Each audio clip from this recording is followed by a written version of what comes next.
Tonight we slip quietly down a cobbled street in midnight Venice, a city suspended on water and whispers. Moonlight spills across slick stone, catching the glint of something wrong. Ahead, a silhouette cuts through the fog like a dagger. A tall figure in a black robe, wide-brimmed hat tilted just so, and a long, grotesque beak jutting from its face. The sound of slow, deliberate footsteps. A faint creak of leather.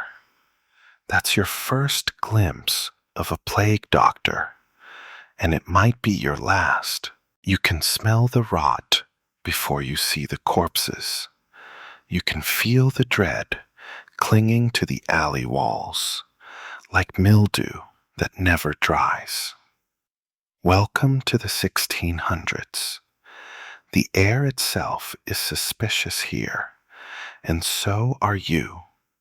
You're not a visitor, you're the doctor tonight, or at least someone dressed like one. Of course, doctor is a loose term. Your real qualifications might be questionable, but you've got the uniform, and in this world, that's all it takes to walk the fine line between healer and harbinger. You probably won't survive this week, let alone this night. But hey, the city promised to pay your family handsomely once you're gone. Comforting. So, before you get comfortable, take a moment to like the video and subscribe, but only if you genuinely enjoy what I do here. And while you're listening, let me know where you're tuning in from and what time it is where you are. Now, dim the lights. Maybe turn on a fan for that soft background hum, and let's ease into tonight's journey together.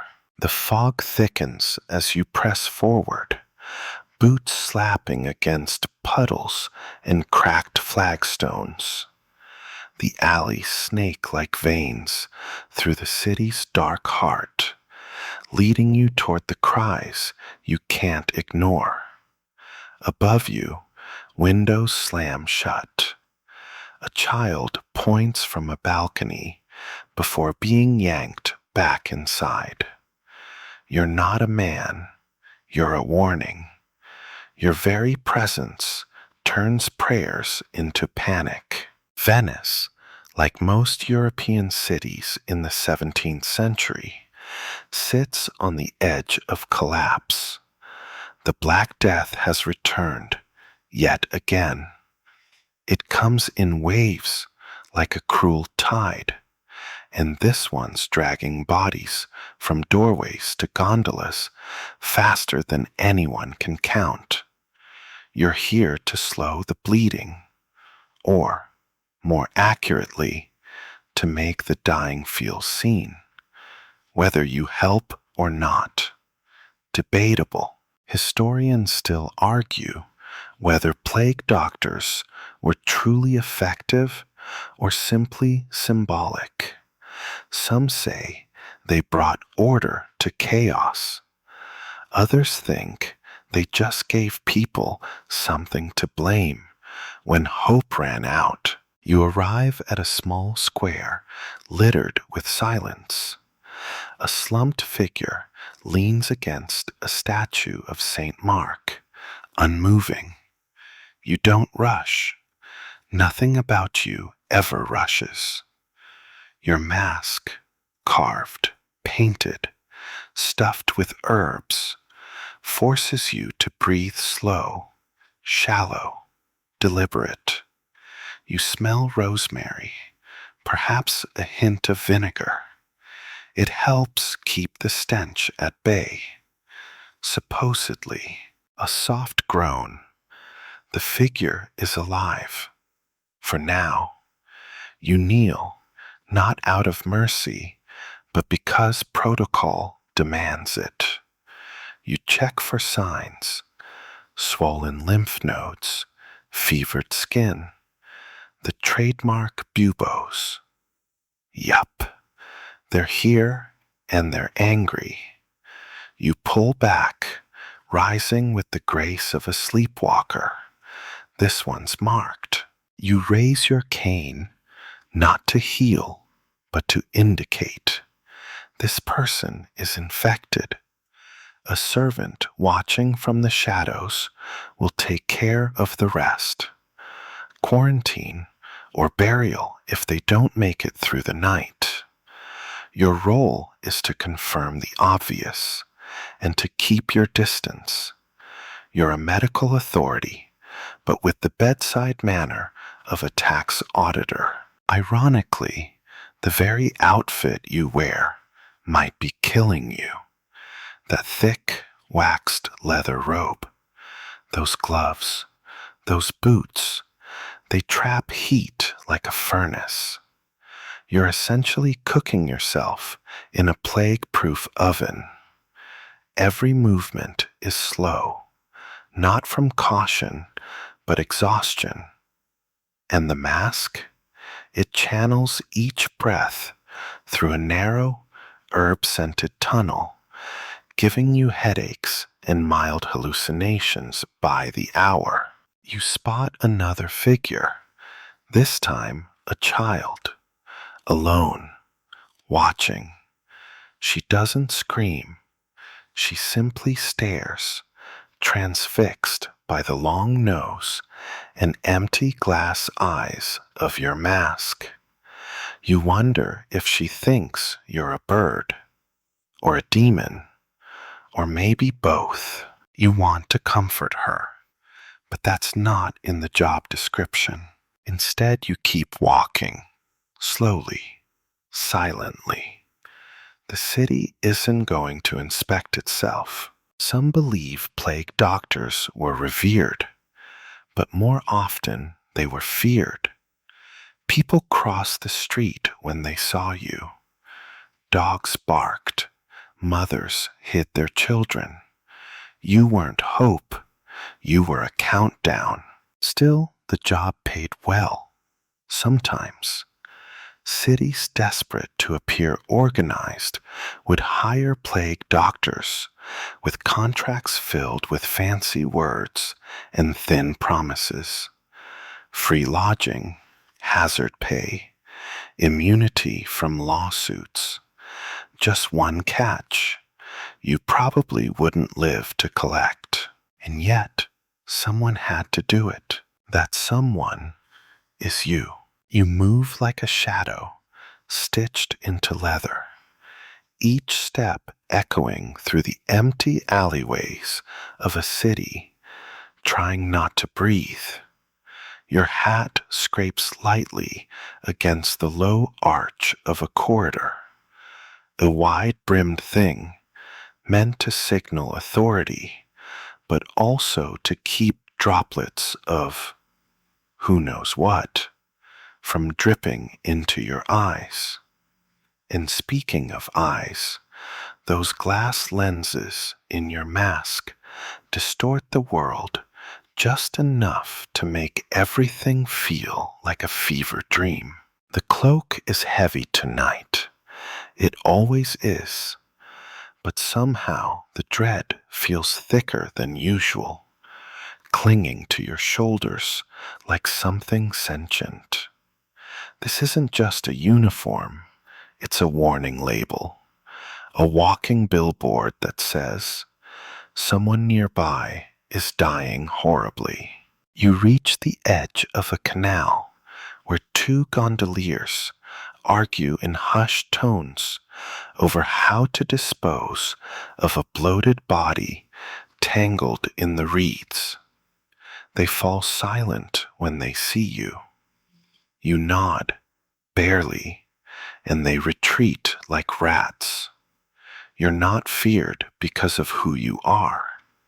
You're feared because of what you've become, the final face most people see. You bend at the waist, observing the corpse with clinical detachment. Male, middle-aged, pustules across the neck. You're careful not to touch anything. Not even the wooden cane you carry dares prod the flesh. Just a visual sweep is enough. This one's textbook, the kind that scribes will record with cold confidence. Deceased, likely due to plague. The cloak you're wrapped in isn't just for show. It's made of thick, waxed fabric, sometimes leather, sometimes canvas, treated to repel moisture. People believe plague could seep in through damp clothes, so you wear a body bag masquerading as outerwear. It doesn't breathe, and neither can you. But hey, at least it's not velvet. Historians still argue whether these cloaks were genuinely protective or if they were more ceremonial than functional.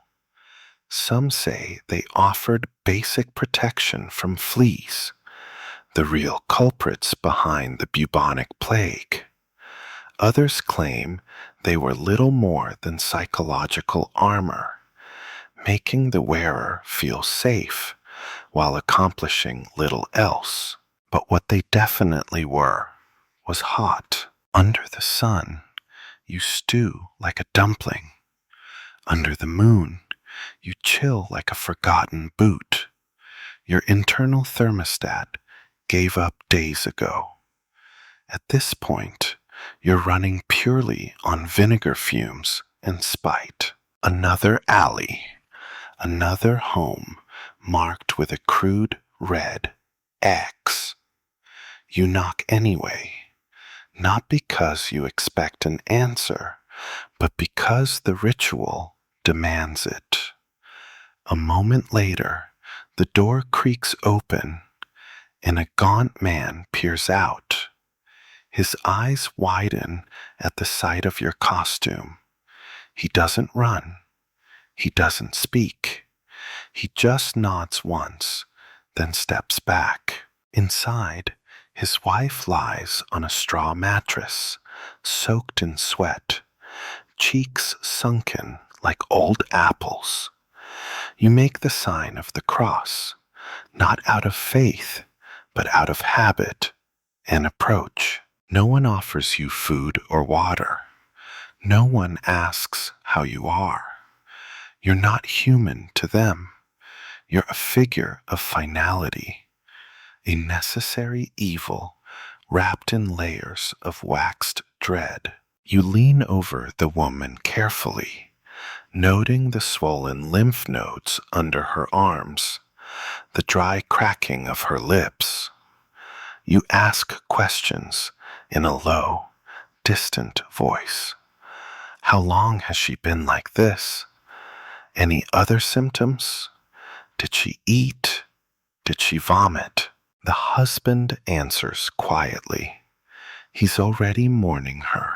You scribble notes with gloved hands, thick leather fingers, cramping as you write by candlelight. The parchment trembles slightly, not from the wind, but from the pulse pounding behind your mask. You can't take it off, not even for a second, not here. Plague doesn't care how careful you are. In some cities, your cloak must be sealed at the seams with wax or tar, as if you were a wine cask trying to keep out evil spirits. A fringe detail? Maybe. But given the limited understanding of germ theory, sealing yourself inside an outfit like this might have been the closest thing to a safety net. One coated in beeswax, no less. Some say the cloak was meant to mimic priests, giving your work a divine edge. Others think it was purely bureaucratic, uniformity for city-appointed death checkers. But the truth? It made you anonymous, interchangeable, replaceable. Outside, a dog barks. You glance through the lens of your mask, but see only silhouettes dancing in gaslight. The city feels like it's holding its breath. Somewhere, bells toll. The woman inside gasps, then again, and then nothing. You wait 1 minute, two. Then you stand and make another mark in your ledger. Another death, another tally. You nod once to the husband, who looks both relieved and broken. There's no ceremony, no tearful goodbye, just paperwork and protocol. You offer him a small pouch of herbs, lavender and rue, to hang above the bed, not because it will help, but because it gives him something to do with his hands. You leave before he can thank you. He won't. No one does. As you step outside, the fog returns, thicker now, curling around your boots like curious fingers. You draw the cloak tighter, though it won't warm you. No one talks about the loneliness of plague doctors. But here, in this moment, you feel it curl beneath your ribs. Quiet, cold, wax sealed. You don't remember the exact moment you first wore the mask. Maybe it was handed to you in some shadowy storeroom by a clerk too nervous to meet your eyes. Maybe it came in a crate, padded with straw and the scent of old wood. All you know is the way it felt the first time you slipped it over your face. Claustrophobic, surreal, and instantly dehumanizing. The beak, that ridiculous, glorious, horrifying beak. From the outside, it looks theatrical, almost laughable, like a failed Halloween costume or a cursed opera prop. But from inside, it's a tunnel, a humid, dark, perfumed tunnel. Each breath you take is filtered through a compact botanical garden stuffed just inches from your nose. You never forget the first inhale, the crushed lavender, the dry sage, the vinegar-soaked sponge someone told you was standard. It doesn't smell like salvation. It smells like desperation, marinated in spice rack. You take a slow step through the fish market square. No fish today, just flies. They buzz around an abandoned stall where someone once sold eels by the dozen. Now it's just bones and blood. You breathe in again. The beak does its job, kind of. The air is different in here, less foul, more stale. But that doesn't mean it's safe. See, the beak isn't just for show. It's based on the theory of miasma, that deadly illnesses ride invisible currents of bad air, like evil perfume wafting from the sick. People believed disease had a smell, and that smell could infect you. So if you could mask the smell, you could block the plague. That was the logic. Historians still argue whether the beak mask was a genuine attempt at protection or just medieval cosplay. Some say it helped by keeping the wearer's hands off their face and filtering particles through aromatic matter. Others insist it was pure performance, a costume meant to comfort the masses while protecting almost nothing. You pause beside a canal, watching ripples distort the reflection of your bird-like face. The lenses make your eyes unreadable. The beak makes your intentions unclear. You are not a healer anymore. You are a presence, a symbol, maybe even a scarecrow meant to frighten death back into the shadows. And yet, you do try to help, as best you can. The herbs inside your beak aren't random. You've got rose petals, mint, and even a sliver of camphor tucked in there tonight. Common plague era remedies.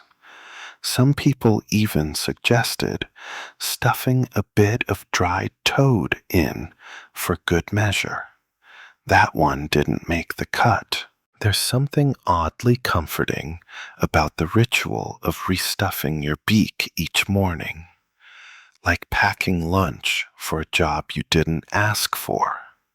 You chop, grind, and fold the herbs into cloth pouches, wedging them into the hollow nose like ancient air fresheners. You know they probably won't work, but doing something is better than doing nothing.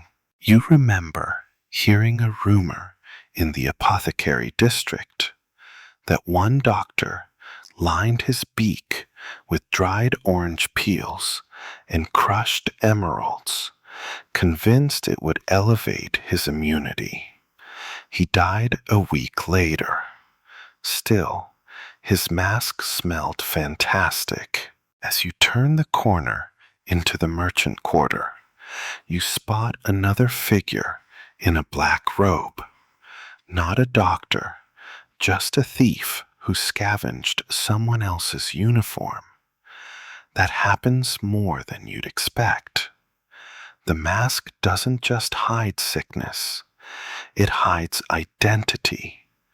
And in a city full of locked doors and dying heirs, a disguised face can inherit more than an estate.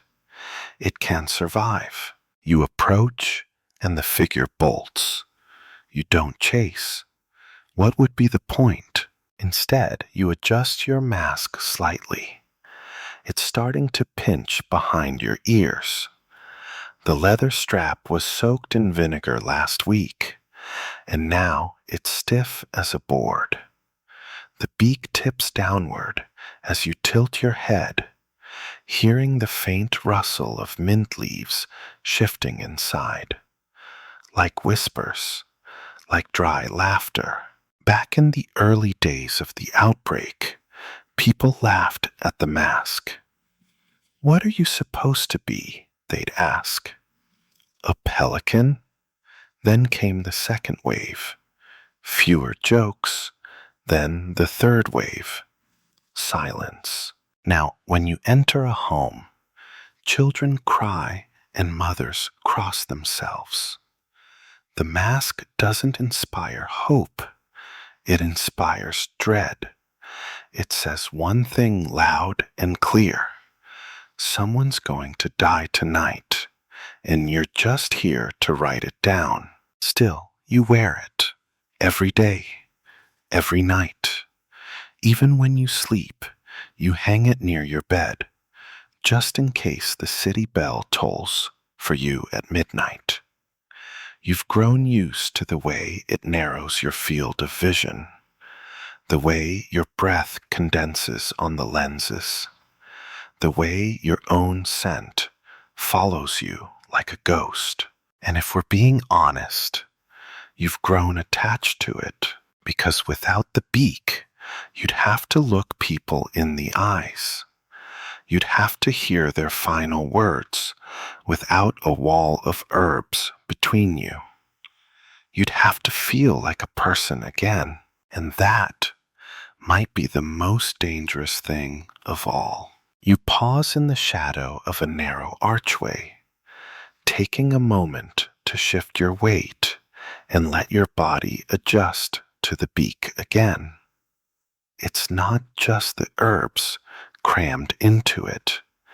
It's the way it channels your breath, makes each inhale feel filtered, distant, like you're breathing through history's worst teapot.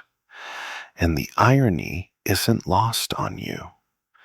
You're trying to keep bad air out by literally strapping air to your face. Still, here you are, parading through the miasma like a sad, slow parade float. The miasma theory dominates every decision you make. The plague isn't something you catch from a cough or a flea. No, not in your world view. It floats through the city like perfume gone rancid, clinging to unwashed clothes, pooling in alleyways, curling through keyholes at night. People burn bundles of rosemary in their fireplaces, not because it helps, but because it smells better than the alternative. And your job?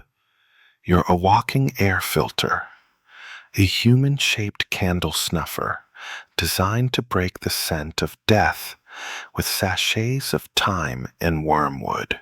Historians still argue whether the miasma theory was completely useless or whether it accidentally got a few things right. After all, some of the herbs used had mild antiseptic properties. Some plague doctors carried posies dipped in vinegar, which might have repelled fleas, and minimizing physical contact with patients, even for superstitious reasons, did prevent some spread. So maybe, just maybe, the beak was doing something, though probably not enough. You duck into a narrow alley where the smell hits you like a wave. The body must be fresh, or at least recently moved. Someone's tried to cover it with a bedsheet. A courtesy, maybe, or denial. You kneel beside it, stiff knees cracking in your waxed trousers. Under the sheet, a woman, mid-30s, jaw clenched, hands curled into brittle fists. You touch nothing. Your stick does the work. A gentle nudge here, a lift of the sheet there.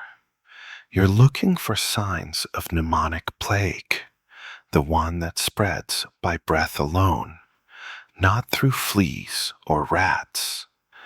This is the dangerous one, the one that might still be floating in the alley air around her, hanging like an invisible fog bank. You lean back and sniff, instinctively, which is absurd, like checking if the wind smells like ghosts.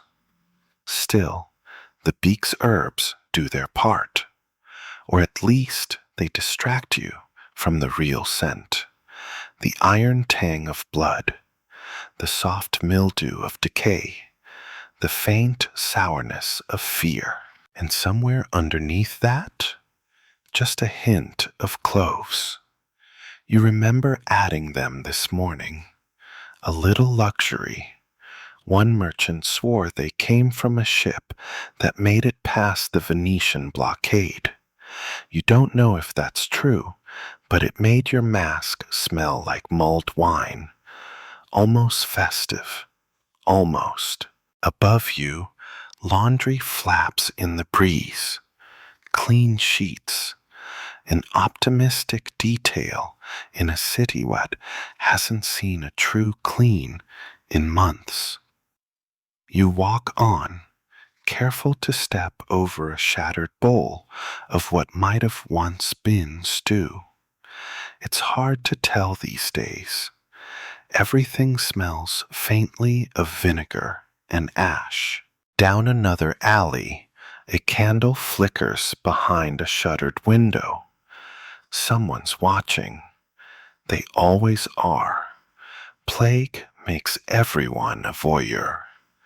Every open window is a keyhole, every curtain a spyglass. And when they see you, they close the shutters. Not because they're ungrateful, but because the beak doesn't mean help. It means confirmation. Back at the makeshift morgue, a church that ran out of sermons and started storing bodies, you stand in line with two other doctors. You recognize them by the beaks, not the eyes. No one talks much here.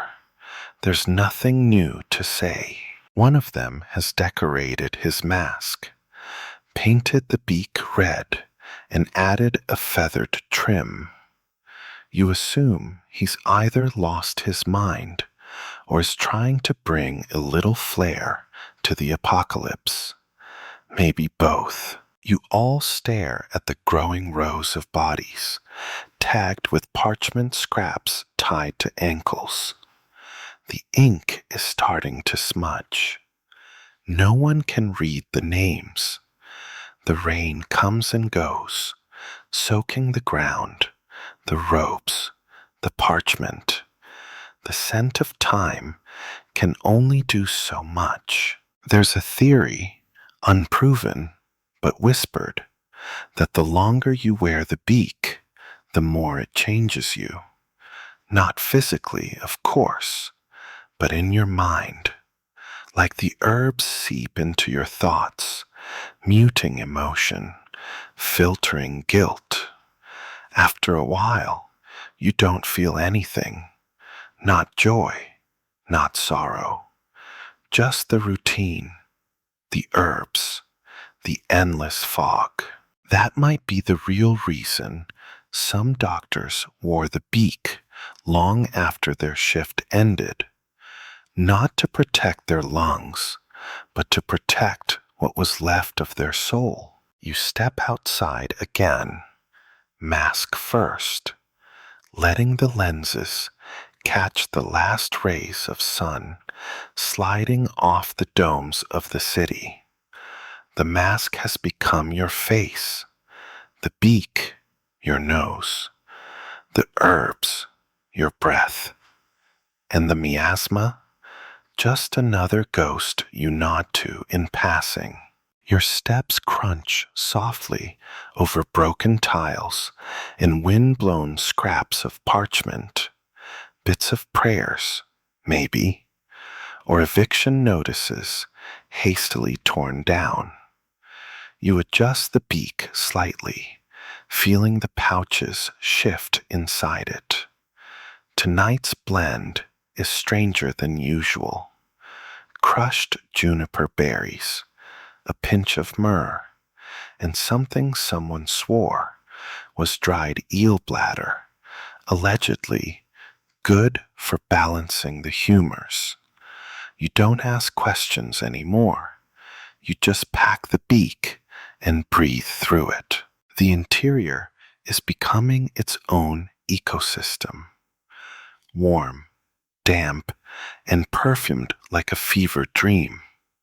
Sometimes, when you exhale hard enough, a tiny puff of rosemary-scented air slips through the nostrils, like your mask is sighing with you. You make your way toward a wealthy quarter, where the disease moves slower, but the fear clings tighter. The mansions here are tall and solemn, shutters bolted, fountains dry. A servant opens a gate just enough to slip you through, then vanishes.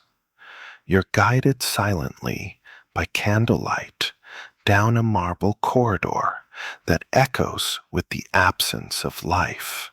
The patient lies in a lavish bed that looks like it hasn't been touched in days.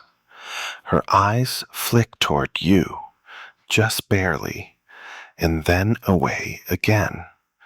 She's young, rich, cursed by proximity. Her family has already relocated to the countryside, sending money but not company. You approach the bed like a ritual, slow, gloved, stiff-limbed. You never sit. You barely speak. The cane rests against your leg while you inspect from a distance. The pustules are smaller here, but just as deadly. You make a note of her shallow breathing and the tremor in her hands. Not mnemonic, not yet. You offer her a cloth pouch filled with angelica root and tell her to hang it near the window. She nods faintly, not because she believes it will help, but because belief is all she has left. You turn to leave when she asks, "Do you smell anything strange?" The question catches you off guard. No one asks the doctor questions. Not really. You pause. Only the herbs. You answer through the mask.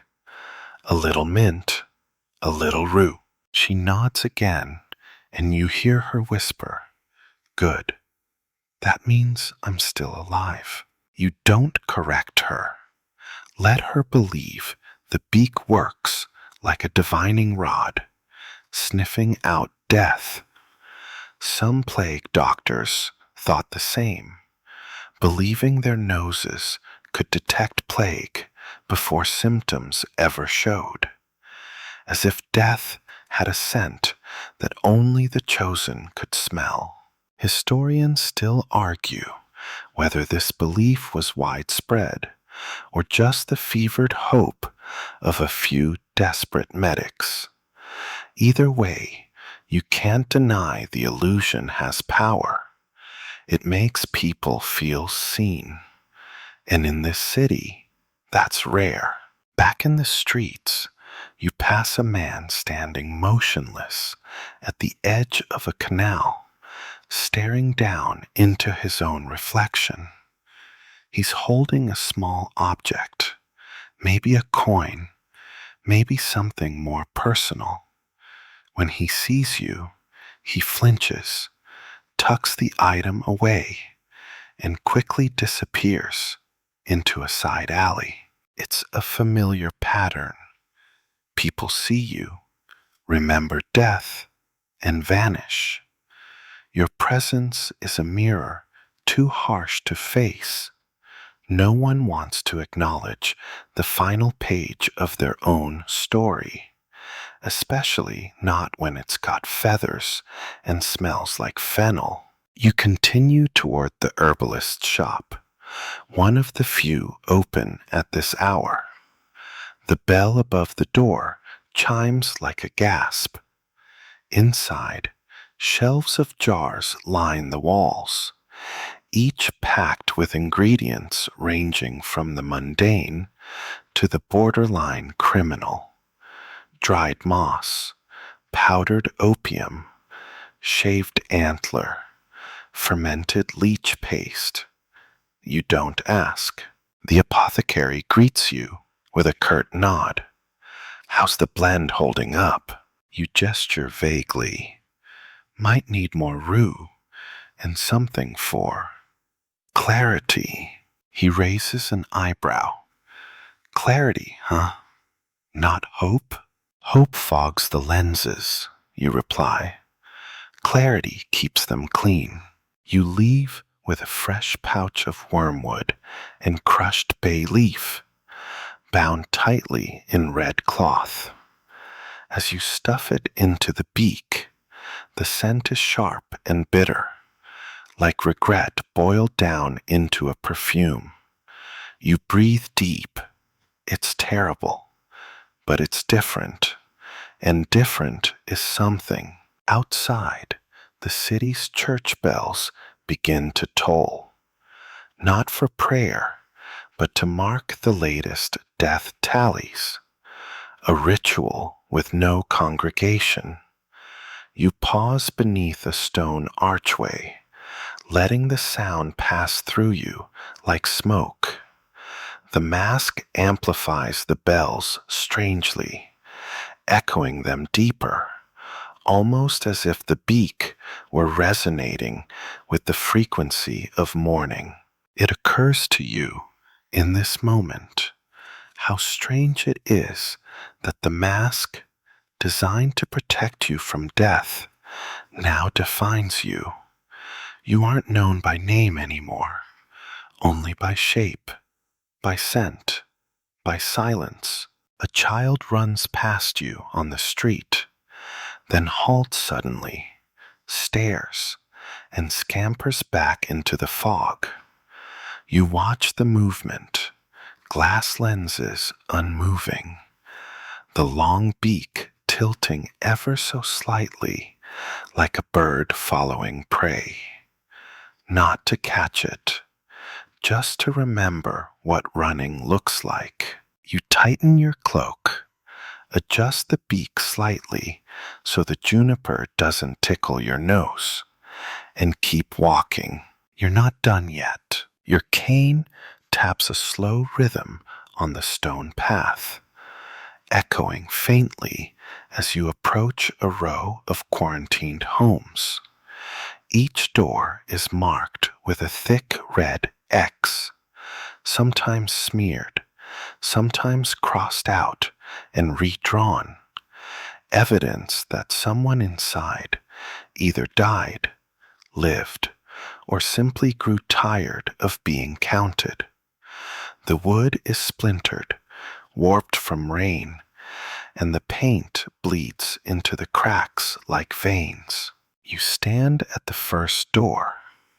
You don't knock. There's no point. Instead, you use your cane to lift the latch. It swings open reluctantly, as if the house itself has something to hide. Inside, the smell of vinegar hits you first, followed closely by sweat and incense. They've tried. They've really tried. A woman sits in the corner, back against the wall, clutching a rag doll. She's maybe 20, maybe 40. It's impossible to tell under the pallor and sunken cheeks. She doesn't scream when she sees you. She simply nods, as if you were expected, like a visit from death in the form of a bird was always penciled into her afternoon plans. You don't speak. You just step inside and let the door sigh shut behind you. This is the moment the cane becomes more than just a walking stick. With it, you poke gently at corners, prod bedsheets, lift the hems of gowns, not with cruelty, but with calculated distance. The plague is a touchy thing, and you've learned to keep your fingers to yourself. Always. You tap the cane against a metal basin on the floor. Empty. A dry towel draped over it. No signs of bleeding or fluid. That's something. You use the cane to point at the woman's throat. She understands. Slowly, she pulls down her collar to reveal a single angry bubo, purple and swollen, resting like a cursed jewel against her collarbone. You nod, then point again, this time to her hands. She lifts them, still steady, barely trembling. You raise your cane once more, this time in the air, in a subtle, circular gesture. It's your way of saying, you might make it. Stay here. Don't move. Don't hope too loudly. She closes her eyes. Whether it's from relief or exhaustion, you don't ask. In theory, the cane is a tool of separation. In practice, it becomes so much more: a pointer, a poker, even a weapon. You've heard stories of plague doctors using it to enforce quarantine, beating back angry mobs, or deluded family members desperate to break into infected homes. You hope you never have to use yours like that, but you keep it ready all the same. One physician allegedly had his cane carved from oak soaked in turpentine, believing it had mystical purifying properties. Another had silver caps added to the end, more for show than function. One even filled his hollow cane with quicksilver, though how that was supposed to help remains anyone's guess. Historians still debate whether the cane was ever a legitimate medical instrument or simply a social tool, a way to manage the performance of care. But when you're wearing a 6-foot mask and wrapped in waxed layers, touching people isn't just discouraged, it's a death wish. You exit the house as quietly as you entered, leaving a small sachet of lavender and salt on the threshold. A token gesture, useless maybe, but rituals matter when medicine fails. As you move on, you find yourself in a side street, overgrown with weeds. Ivy climbs the stone walls, like it's trying to reclaim the city. A cat watches you from a windowsill, unbothered, unimpressed, tail twitching in slow, deliberate arcs. You tap your cane lightly against the cobblestones. 1, 2, 3. Someone coughs behind a door to your left. Not a wet cough, a dry, rattling one. It sounds like resignation. You keep walking. You pass a priest murmuring to himself outside a church that's been converted into a plague ward. His hands shake as he clutches a crucifix. You nod to him. He doesn't return it. Faith and medicine coexist here, but only just. Further down, you spot another doctor, his robe stained from a poorly tied poultice. His beak hangs slightly askew, as though he's too tired to adjust it. He's leaning against a doorway, scribbling in a small leather-bound book. You recognize him. Barely. You once met in a tavern before everything fell apart. He'd spoken of alchemy back then, how mercury vapors could purify the soul.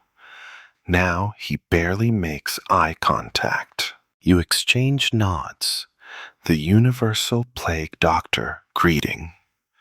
No words, just acknowledgement that you're both still alive. For now. Together, you look up at the evening sky, tinted violet and gold, the kind of sunset that would have inspired painters once. Now, it just means fewer hours left before the bell tolls again. The city doesn't sleep anymore. It waits, and so do you. You move on, one more house, one more doorway, one more chance to lift your cane, never your hands. You think about all the things you used to touch freely: bread, books, warm hands in the dark. And now it's all wood and wax and distance. The cane taps again, not just a tool, a boundary. Your legs ache, not the kind of ache that begs for rest, but the kind that reminds you you're still wearing 3 layers of waxed fabric, each one more suffocating than the last. You shift your grip on the cane and press on, rounding a corner into a quieter district of the city. Fewer cries here, fewer doors marked with red.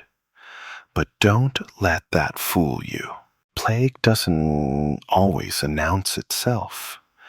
Sometimes it waits behind velvet curtains and silver platters. You arrive at a tall building, the kind owned by merchants who haven't worked a day since they inherited everything. The gate is slightly ajar. You push it open with the tip of your cane. Inside, the courtyard is eerily neat. Fresh herbs in stone planters, clean linens airing on lines. A world pretending it isn't falling apart. The maid who greets you keeps her distance, her face veiled, not out of protocol, but fear. Upstairs, she whispers, as if volume might provoke the disease. You climb the marble steps slowly. Your boots creak, your breath fogs the lenses, and the beak groans faintly as air struggles through its narrow corridor. You can hear someone coughing behind a door already. You pause outside it, and then, for the first time today, you knock. It's not out of politeness. It's about control. The person inside needs to know that you're coming, not death, not finality, but you, the plague doctor, the person behind the mask. A flicker of humanity, however brief. Inside, the man lies sprawled in a velvet chair, too ill to rise. Papers cover his lap. Maps, contracts, ledgers, all the things he thought might outlast his body. You don't speak. He doesn't either. Instead, you move closer, observing the symptoms. The rash across his arms, the slightly purple tinge of his lips. He's wealthy, which means he tried everything. Crushed emerald tinctures, bleeding, poultices wrapped in silk. You can smell burnt orange peel in the room. Someone's idea of disinfectant. He reaches out a trembling hand, gesturing toward his desk. You notice a small jar there. Inside it, a dead mouse, suspended in vinegar and cloves. Another cure. Another failure. You mark his condition in your ledger. Quietly, efficiently. He asks a single question, voice dry as paper. Is it the plague? You nod once. No need to lie. He sighs, not in fear, but in recognition, like someone whose appointment has finally arrived. Historians still argue whether plague doctors truly believe they could help, or if they simply recorded the process of dying. You're not sure which camp you fall into anymore. Some days, you think you're a healer. Most days, you know you're a witness. You leave a pouch of sweet flag root on his table. A traditional remedy, marginally effective. But he smiles at it, as if it were a gift rather than a formality. As you exit the room, the maid leans in, whispering, "He said you'd come, said he dreamt it. The bird, the nose." You don't answer. Everyone dreams of you eventually. Back on the street, the sun's retreat has painted the city in smudges of crimson and gray. You find yourself walking beside the river, its surface slick and heavy, like it's trying to remember how to sparkle. Floating in the reeds is a mask, one of yours, but older, moldy, half eaten by time. Someone discarded it long ago, or died in it. The beak lies sideways, pointing inland, like it's trying to lead you somewhere. You think about your own mask, its weight, its scent, its presence. Some days you forget it's even there. Other times you feel it pressing against your face like a second skull. A story floats back to you, half remembered. A plague doctor in Florence who insisted on wearing his mask to bed, convinced that the plague might ride on midnight winds. His neighbors thought him mad, but he was the only one on his block who survived. Coincidence? Divine punishment? Or maybe just the right mix of herbs in the beak? You don't know. You never will. Further along the canal, you pass a woman sitting on her doorstep, stringing beads with trembling hands. She's not sick, not visibly, but she looks up at you with the quiet acceptance of someone who knows what you are. You missed my husband, she says softly, by 2 days. You nod. You hear that a lot. She offers you a necklace of beads, red and black. You take it, carefully, with the cane. It dangles awkwardly from the curved end like a charm on a bird's talon. She smiles. For luck. You almost laugh, but the mask makes that impossible. So instead, you tilt your head and murmur, "Thank you." Your voice is muffled by mint and rue, but she seems to hear it anyway. You walk on, the necklace swinging from your cane like a talisman, the scent of your beak filling your lungs with strange comfort. And for a moment, a tiny flickering moment, you wonder what your own breath smells like without it. A storm rolls in as twilight bleeds into night, ushered by low, growling thunder that seems to shake the stones beneath your feet. You're glad for the rain. At least it masks the scent of rot and hides the flies. But your cloak, thick and waxed, turns the downpour into an orchestra of drumming droplets. You move like a living tent, sheltering no one. The beak is beginning to clog again. Too much rosemary, not enough clove, maybe. You make a mental note to swap out the pouches later. For now, you press on, breath slowed, vision narrowing behind fogged glass lenses. This part of the city was once known for its scholars, men who debated Aristotle in candlelit rooms, who filled the air with poetry and argument.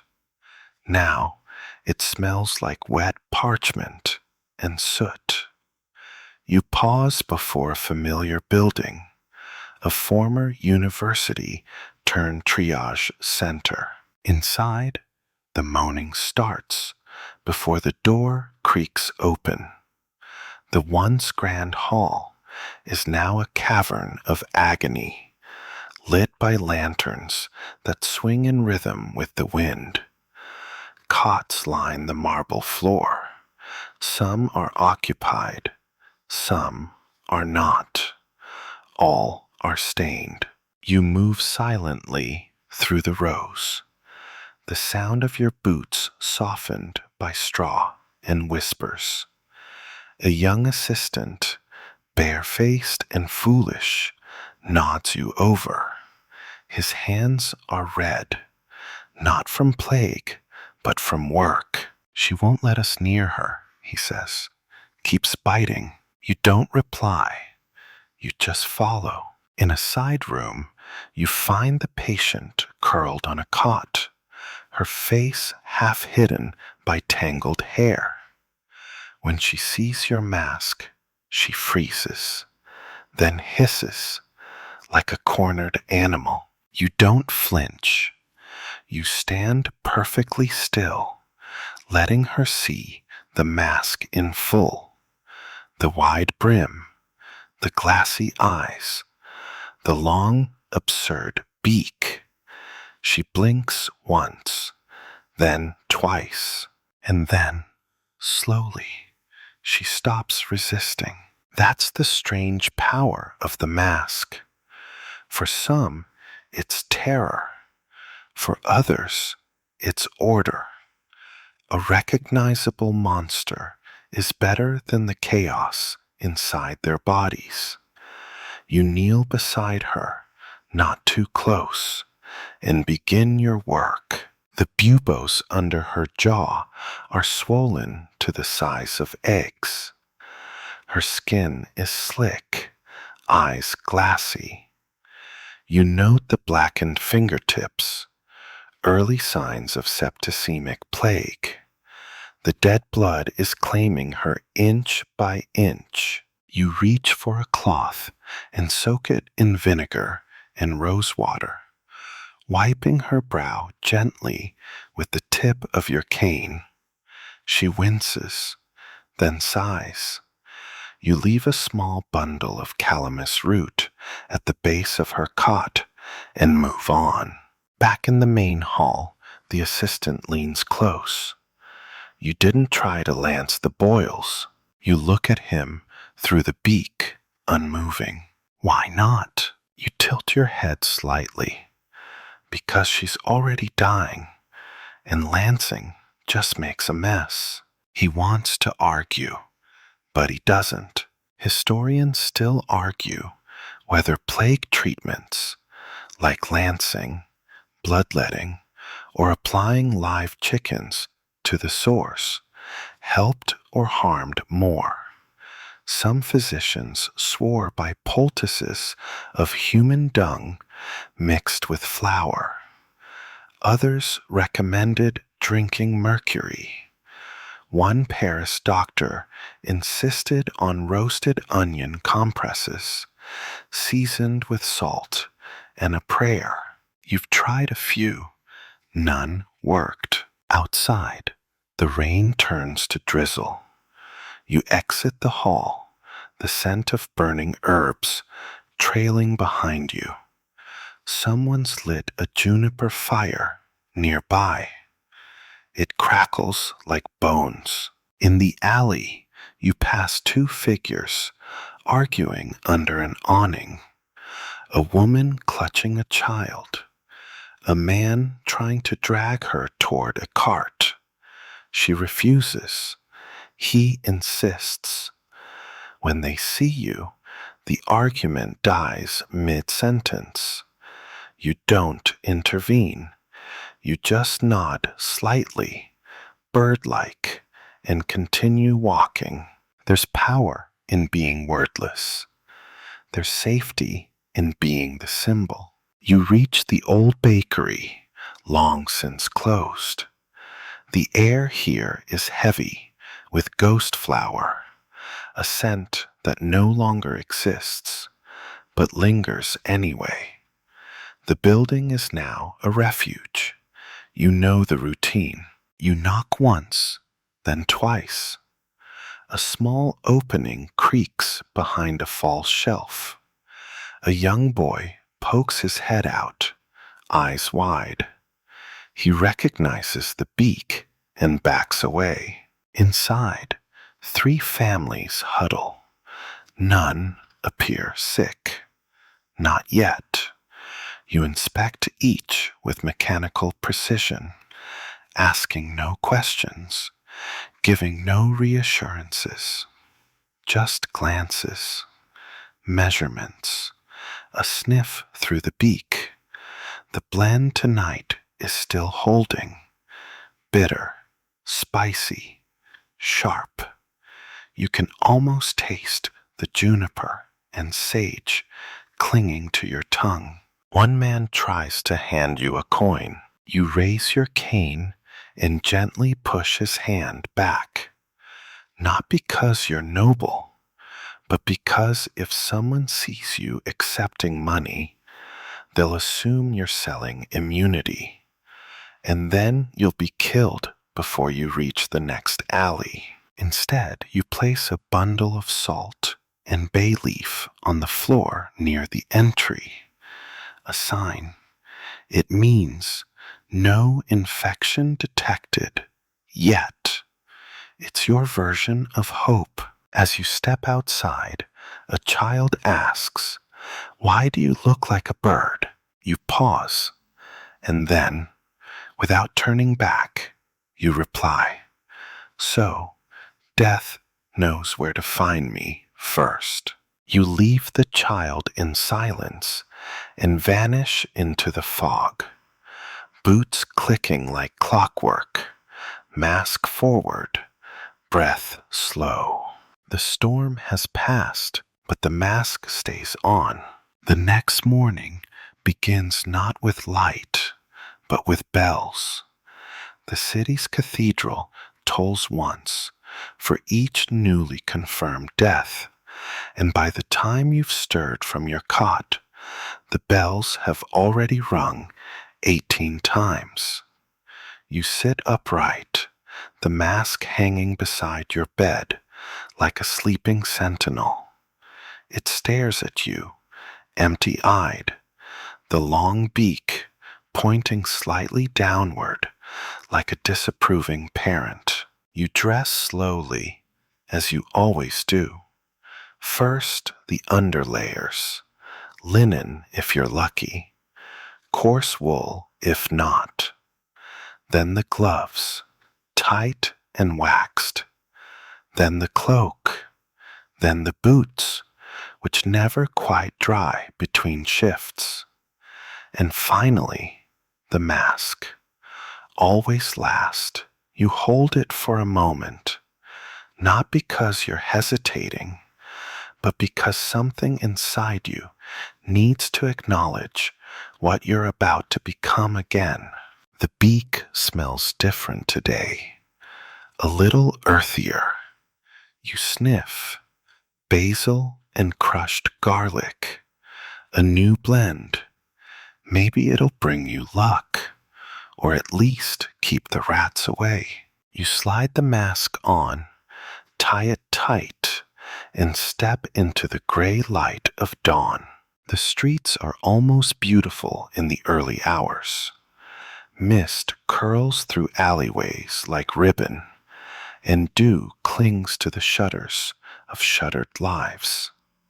You hear nothing but your own breath, drawn in through clove and thyme, exhaled through the beak in slow, ghostly sighs. And then a scream.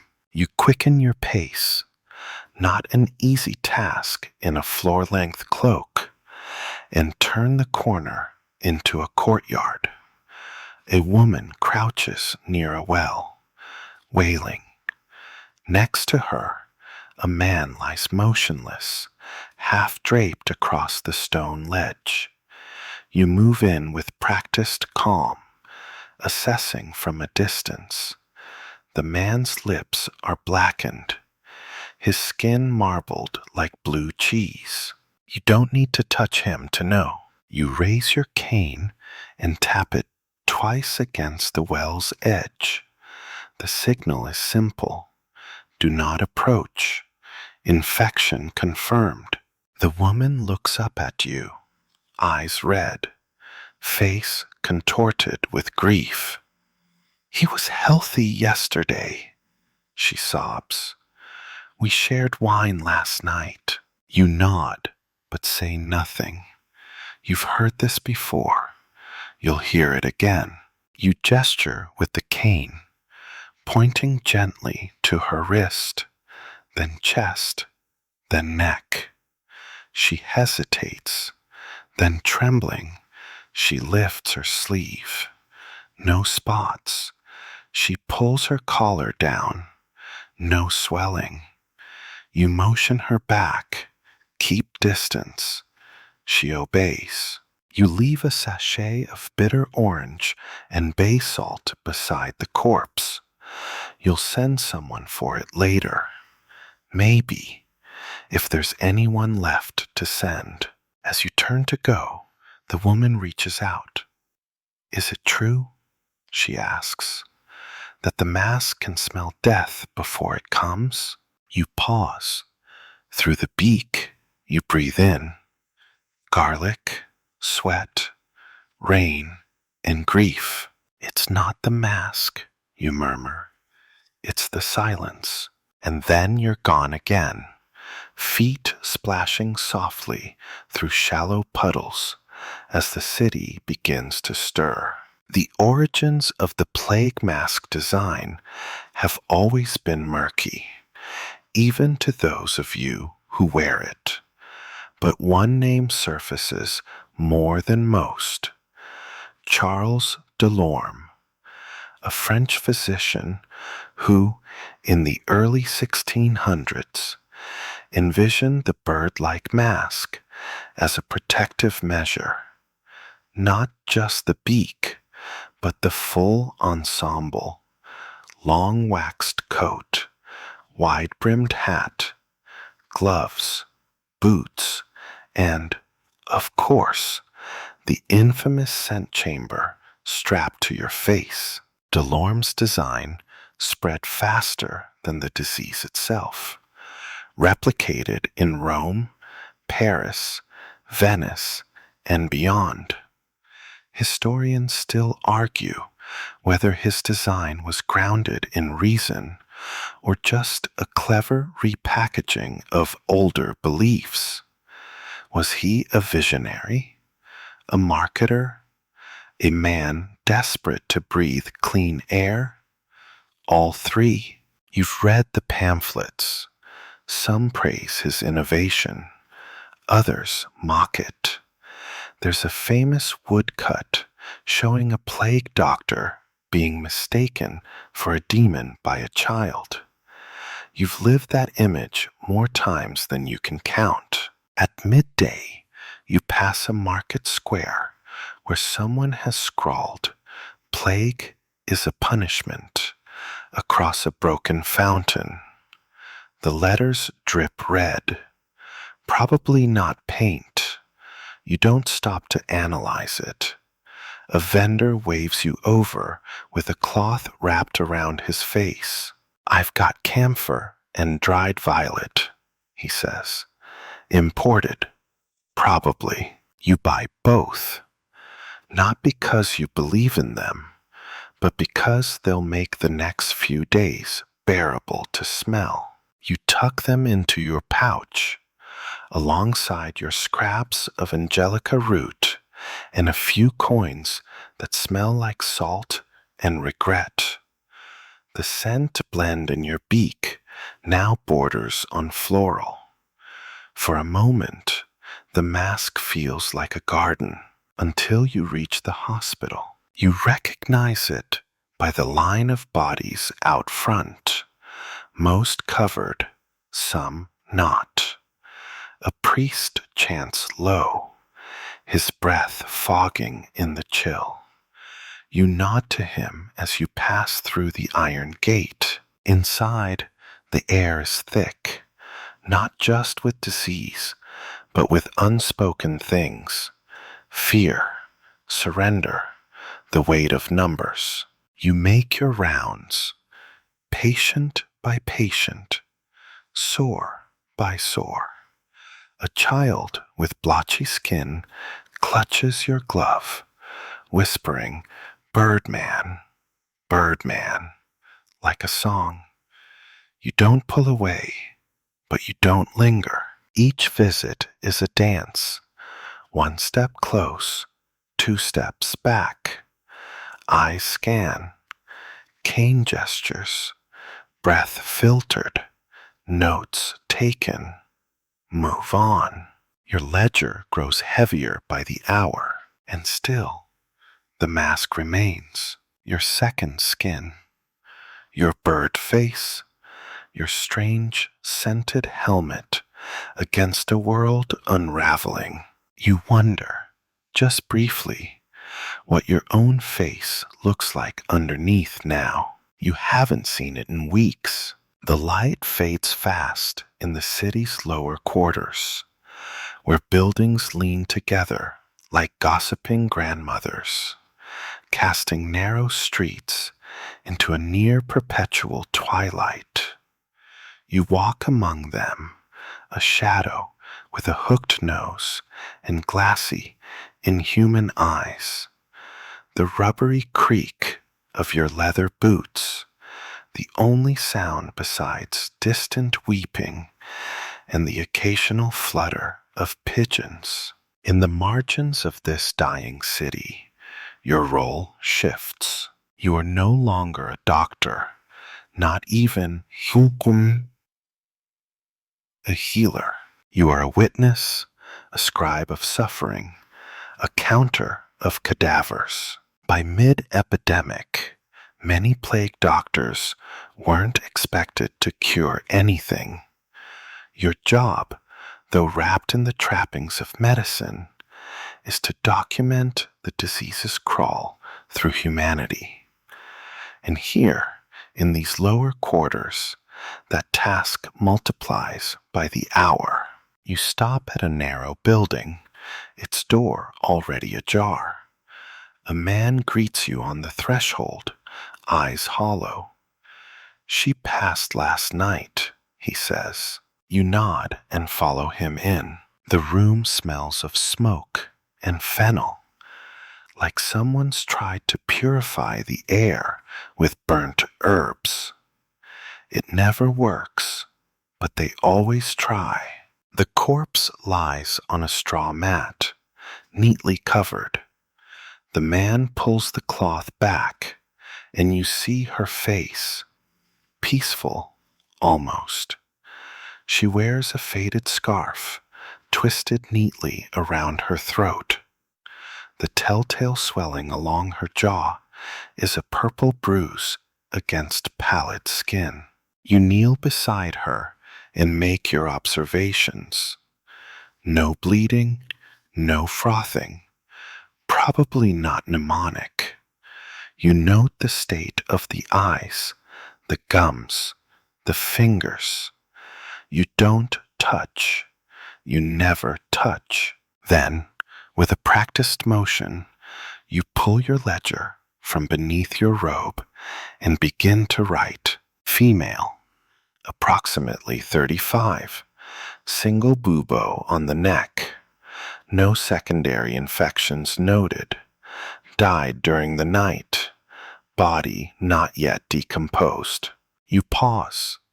Then, perhaps foolishly, you add, room quiet, relatives present, respectful. The man stares at you while you write. Will she be taken today? You glance up. If the carts are still running, if they're not, you don't answer, because he already knows. Outside, you mark the door with a fresh red X, using a piece of chalk wrapped in linen. One stroke down, one across. The symbol is both a warning and a tally mark. Another life lost, another body to account for. Further down the lane, you come upon a cluster of children gathered around a bucket. One is holding a stick, trying to fish something out. As you draw closer, they scatter, except one girl who stands her ground and watches you with solemn curiosity. You peer into the bucket. Inside, a dead rat. She speaks. My brother says the rats bring the plague. Is it true? You meet her gaze through the glass lenses, your breath fogging faintly as you think. We're still trying to decide, you say gently. Historians still argue whether people of the time fully understood the role of rats and fleas in the transmission of plague. Some cities noticed correlations. Others blamed the stars, bad air, or divine wrath. In your day, most cling to the miasma theory, though whispers about vermin grow louder with each new wave of death. You drop a sachet of herbs into the bucket.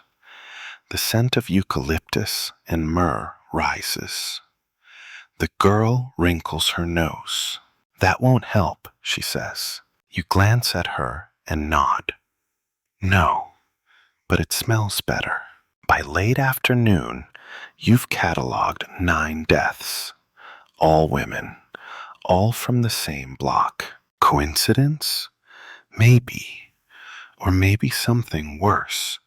Something spreading unseen, skipping across thresholds like a breeze. You sit on a step to rest, adjusting the beak. The herbs inside are damp now. You'll need to swap them out soon. You pull a cloth pouch from your satchel and dump its contents into your palm. Peppercorns, dried rose petals, sage, and crushed mint. A tired, familiar bouquet. You reload the beak with quiet ceremony. Breath in, it still smells like sorrow, but sharper now, more awake. Across the street, 2 men emerge from a cellar, dragging a corpse wrapped in blankets. They don't look at you. They just place the body by the curb, fold the hands, and walk back inside.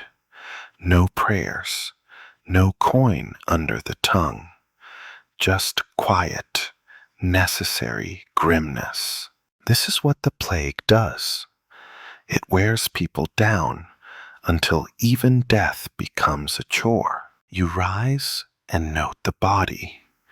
Male, adult, wrappings intact, left on a southern-facing wall. Then you walk away, leaving your scrawl on the plaster beside him. Sometimes you feel like you're not documenting plague. You're documenting how long people take to stop caring. At the edge of the quarter, you find a small chapel turned morgue. It stinks badly. You push the doors open and are hit by a wall of putrefaction and burning tallow. The floor is slick. Someone's tried to mop, but gave up. Inside, bodies lie side by side, some stacked.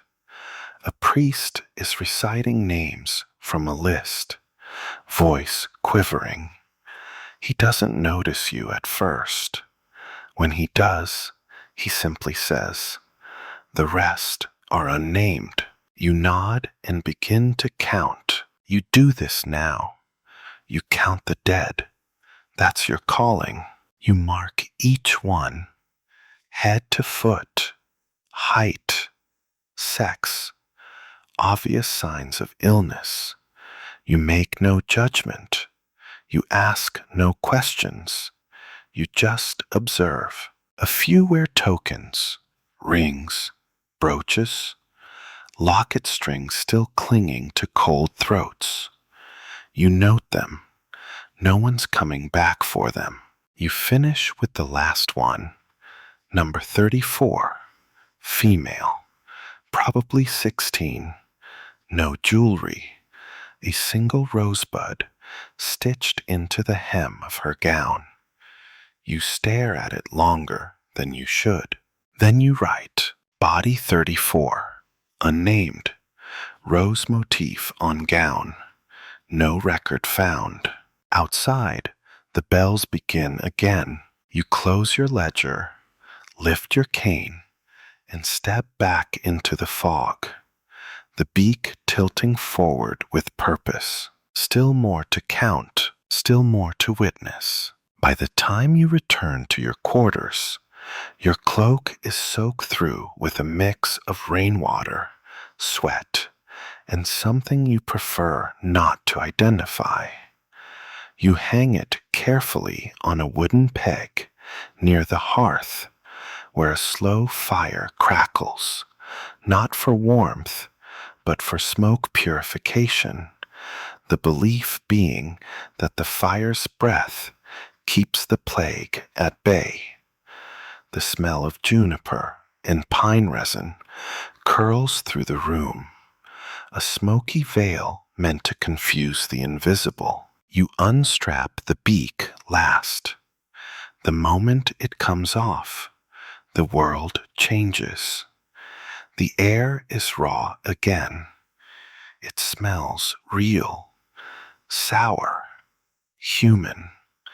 You breathe through your mouth for a moment, then shake your head, already missing the predictable sting of sage and vinegar. But you only remove the mask when alone, never in public, and never, never in the company of the sick. You sit down at the single desk where your ledger waits, its cover soft from use.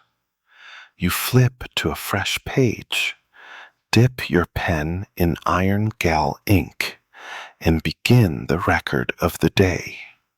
37 bodies documented, 9 confirmed cases under quarantine, 1 priest in collapse, 1 child asking if birds can cry. That last one makes you pause. You stare at the words, the sentence hovering above the page, heavier than it should be. The child had pointed at your mask and asked, "Do you cry in there?" You didn't answer. You didn't know how. Historians still argue whether plague doctors kept separate logs, one for the city and one for themselves. The city's copy was numbers, dates, locations, cold and clean. But some say doctors kept private journals filled with strange observations, dreams, drawings. One rumored account described a doctor who sketched each face he saw, not because he had to, but because he was afraid to forget them. You wonder what they'd say about your ledger. You close it gently, then rise, slipping the mask back on. Not for duty this time, but for sleep. You've gotten used to the way it shelters your dreams, the way it slows your breathing just enough to ease the nightmares. But tonight, duty returns sooner than expected. A knock at the window. You rise, peering through fogged lenses into the street. A boy stands there, barefoot, hair wet from the rain, eyes too old for his age. You slide the window open slightly. "Doctor," he whispers. "They need you at the theater." You blink. "The theater?" He nods. "The actors are dying." You're not sure whether to laugh or sigh. The theater has been closed for months. But performers? They're like roaches, resilient, stubborn, unwilling to go quietly. You don't ask more. You simply reach for your satchel, your cane, and step out into the drizzle once again. The boy leads you through alleys, painted with candlelight and discarded masks, plain ones, carnival style, nothing like yours. The kind people wore when they still thought the plague was an inconvenience rather than a reckoning. You reach the theater. The old wooden doors creak open, and inside, the stage is lit by dying oil lamps. Scenery from a forgotten play still lingers. Painted stars, a backdrop of hills, and a papier-mâché moon tilting at a strange angle. 4 actors lie on cots at the back of the stage, tucked behind velvet curtains. A 5th stands nearby, coughing into his sleeve, face white with fear. He sees you and laughs weakly. Doctor, at last, will we be reviewed? You tilt your head, not favorably. He smiles, then collapses into a nearby chair, exhausted. You examine each actor. Buboes, dark spots, shallow breathing. They've been together too long, sharing air, costumes, despair. One clutches a mask in her hands, a comedy mask, cracked at the edges. She won't let it go.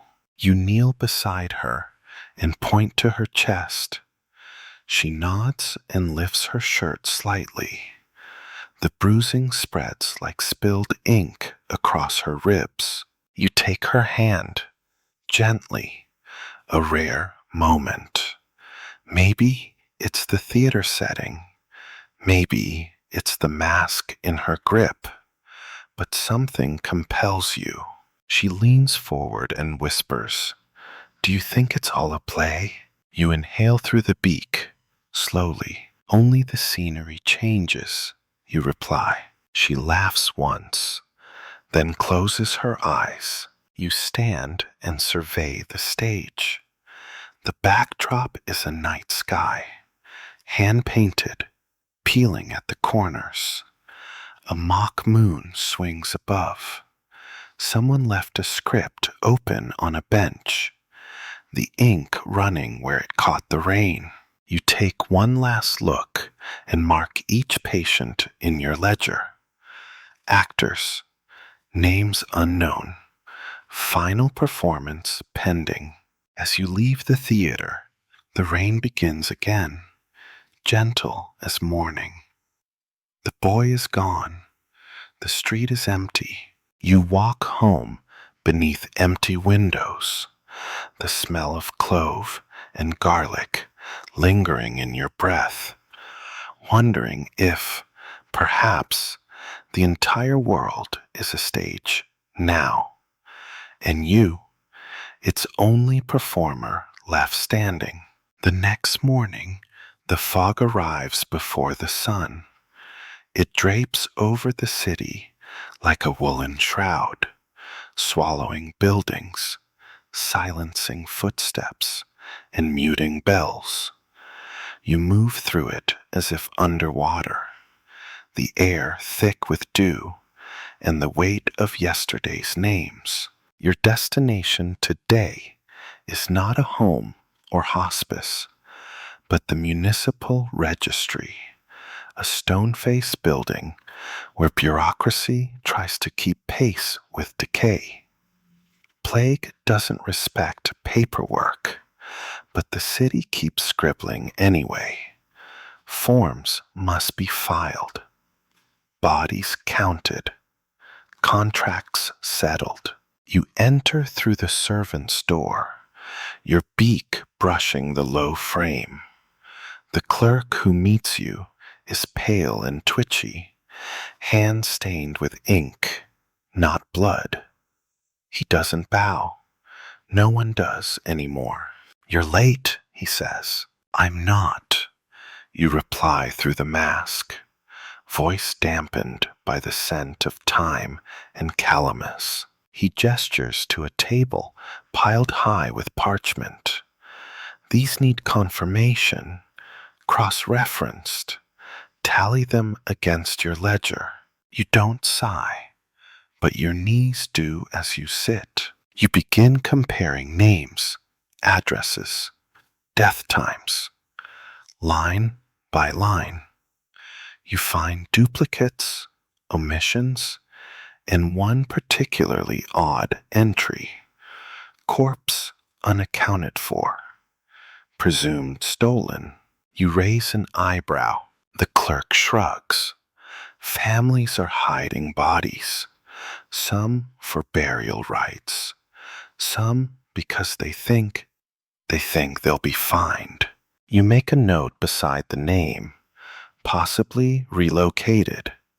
Investigate discreetly. Historians still argue whether plague-era cities enforced laws fairly, or if they simply imposed order to soothe public fear.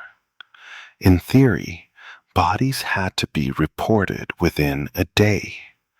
In practice, entire buildings vanished into silence before the city took notice. You finish your count: 36 new deaths, 4 unconfirmed, 2 likely misfiled.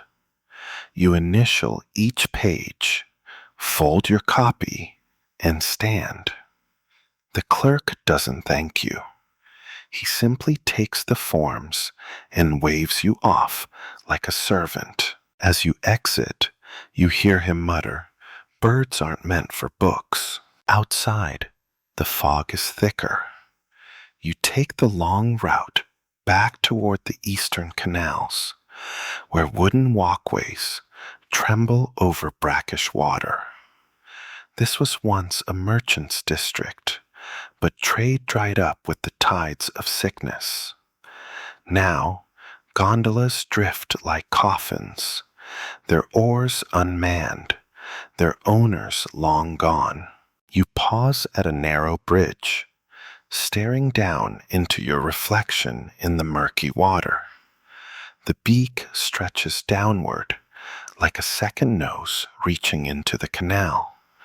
Behind your glass lenses, your eyes are barely visible. You wonder what people see when they look at you. A healer? A vulture? A ghost? You move on. At the next intersection, a man is being restrained by 2 guards. His face is contorted, veins raised, eyes wild. "Let me back in," he screams. "My daughter's in there." "She's already gone," one guard says, not cruelly, but with the detachment of someone who said this too many times. "She's still breathing. She's still contagious." The man sees you approaching and stops thrashing. His expression shifts from fury to something quieter, more desperate. "You," he gasps. "You'll help me. You have to. You're a doctor."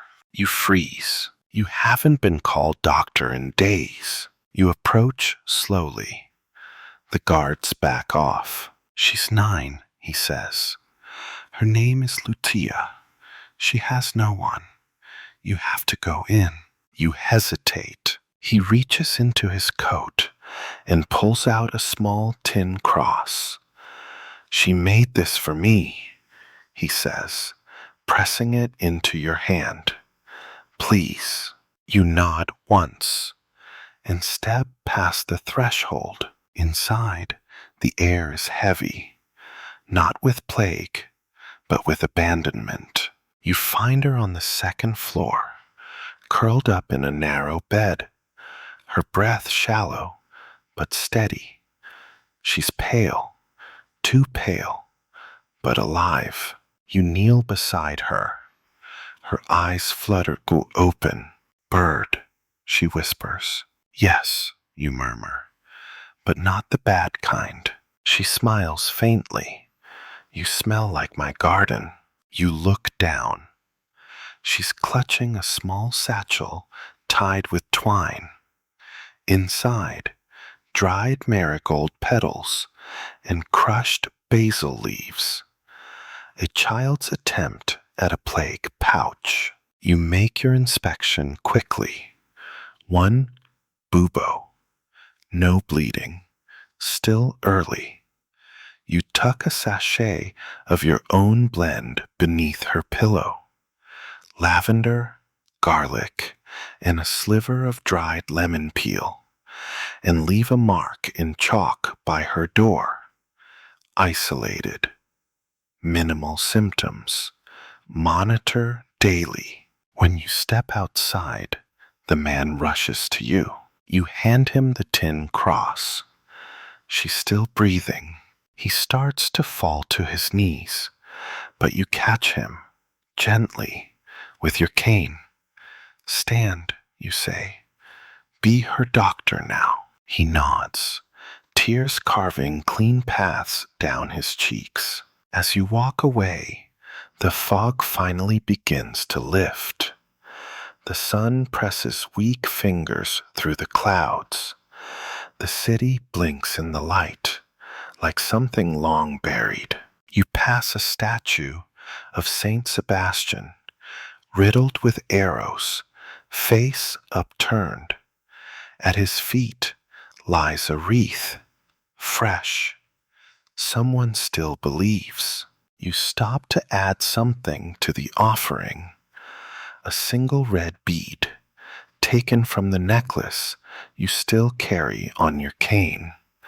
A quiet gesture, a kind of punctuation mark. Not everything in this city must be counted. Some things must be remembered. The city's walls do not sleep, and neither do its ledgers. Today you find yourself summoned, not by a bell, nor a scream, but by parchment, a note delivered by courier, sealed with wax and smelling faintly of clove oil.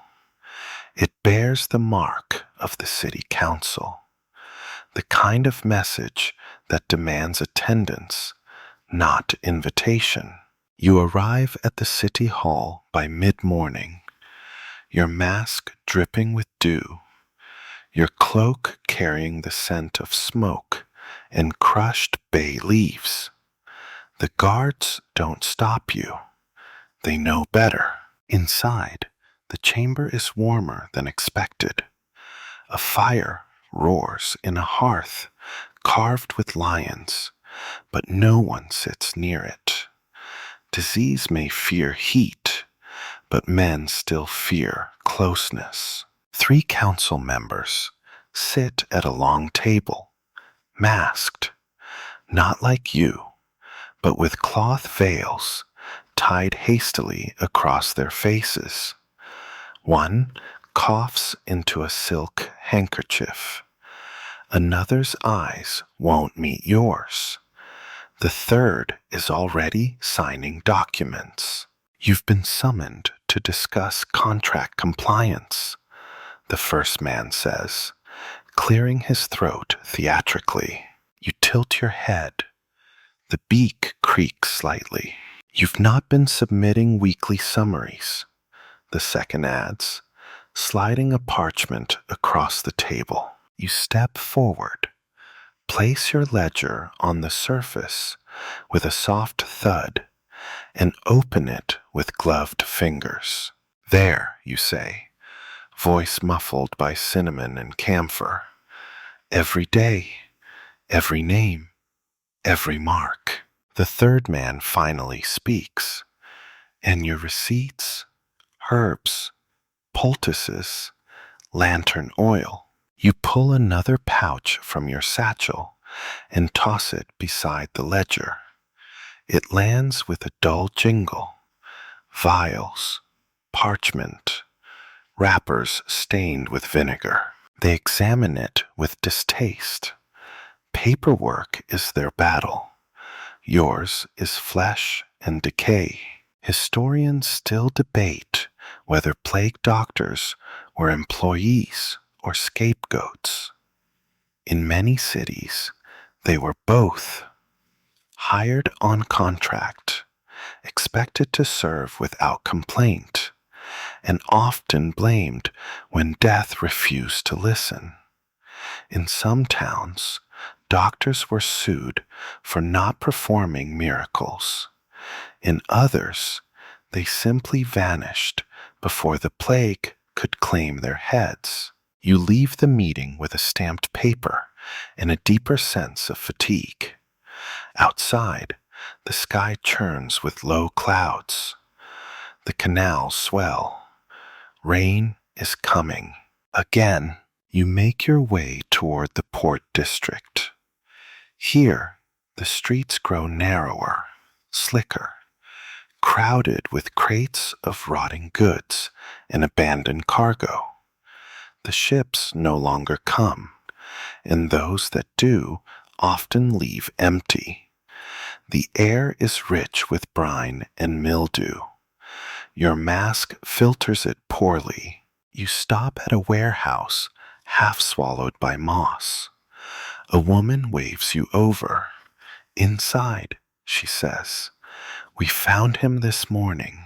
You nod and step past the threshold. The man lies curled in a circle of salt. Not symbolic, superstitious.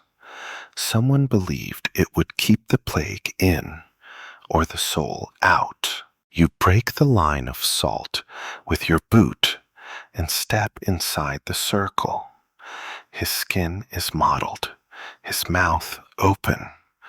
On his chest sits a note. "I did not steal.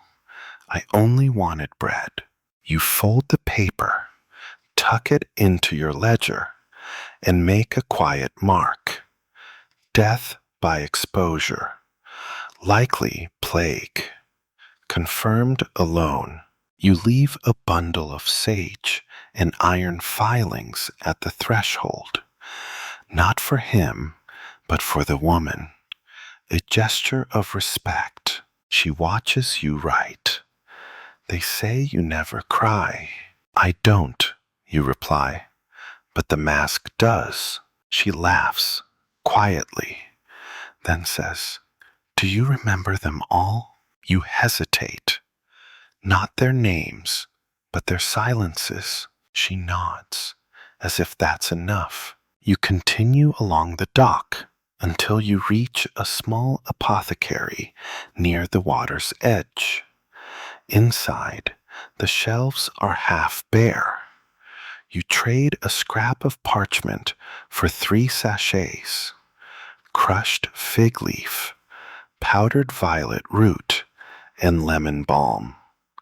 The merchant tosses in a vial of turpentine, muttering, "For your boots." On your way out, you catch your reflection in a brass plate mounted on the door. The beak gleams, wet and worn. You don't recognize yourself anymore. A child runs past you in the street, trailing a kite made from plague posters. The wind catches it, and it rises into the mist. You follow it with your eyes until it vanishes. Back in the heart of the city, you hear music. A violin, faint, ragged.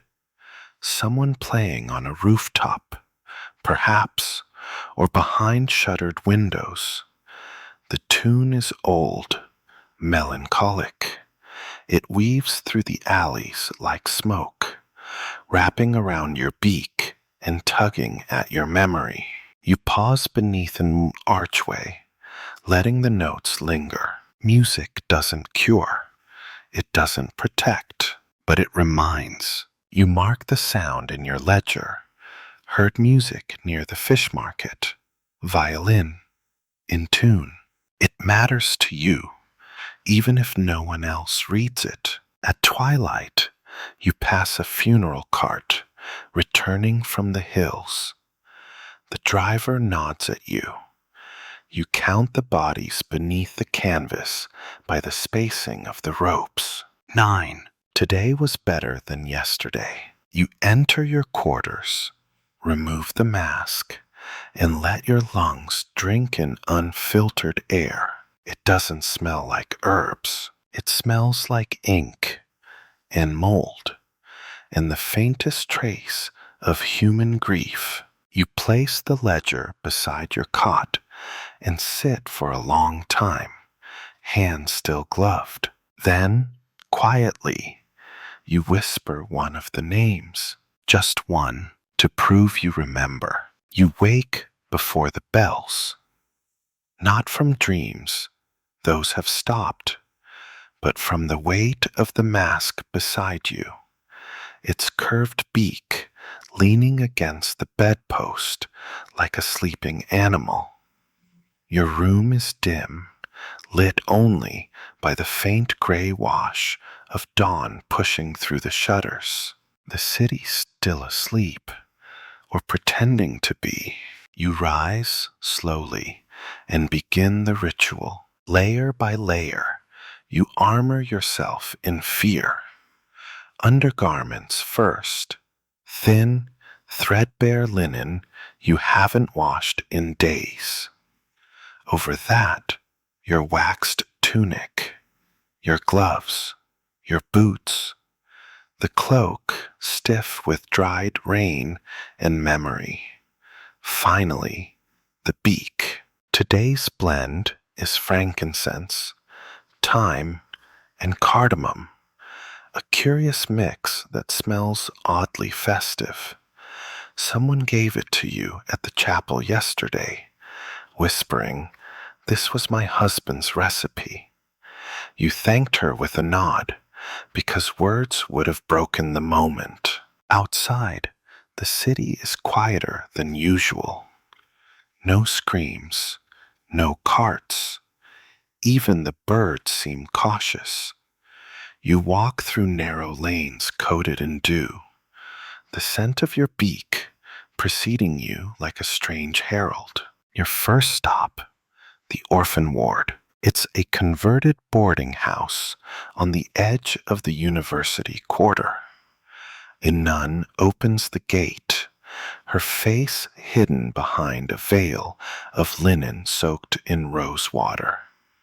3 new ones, she says, all arrived overnight. You step inside. The air here is thick with lavender, lime oil, and resignation.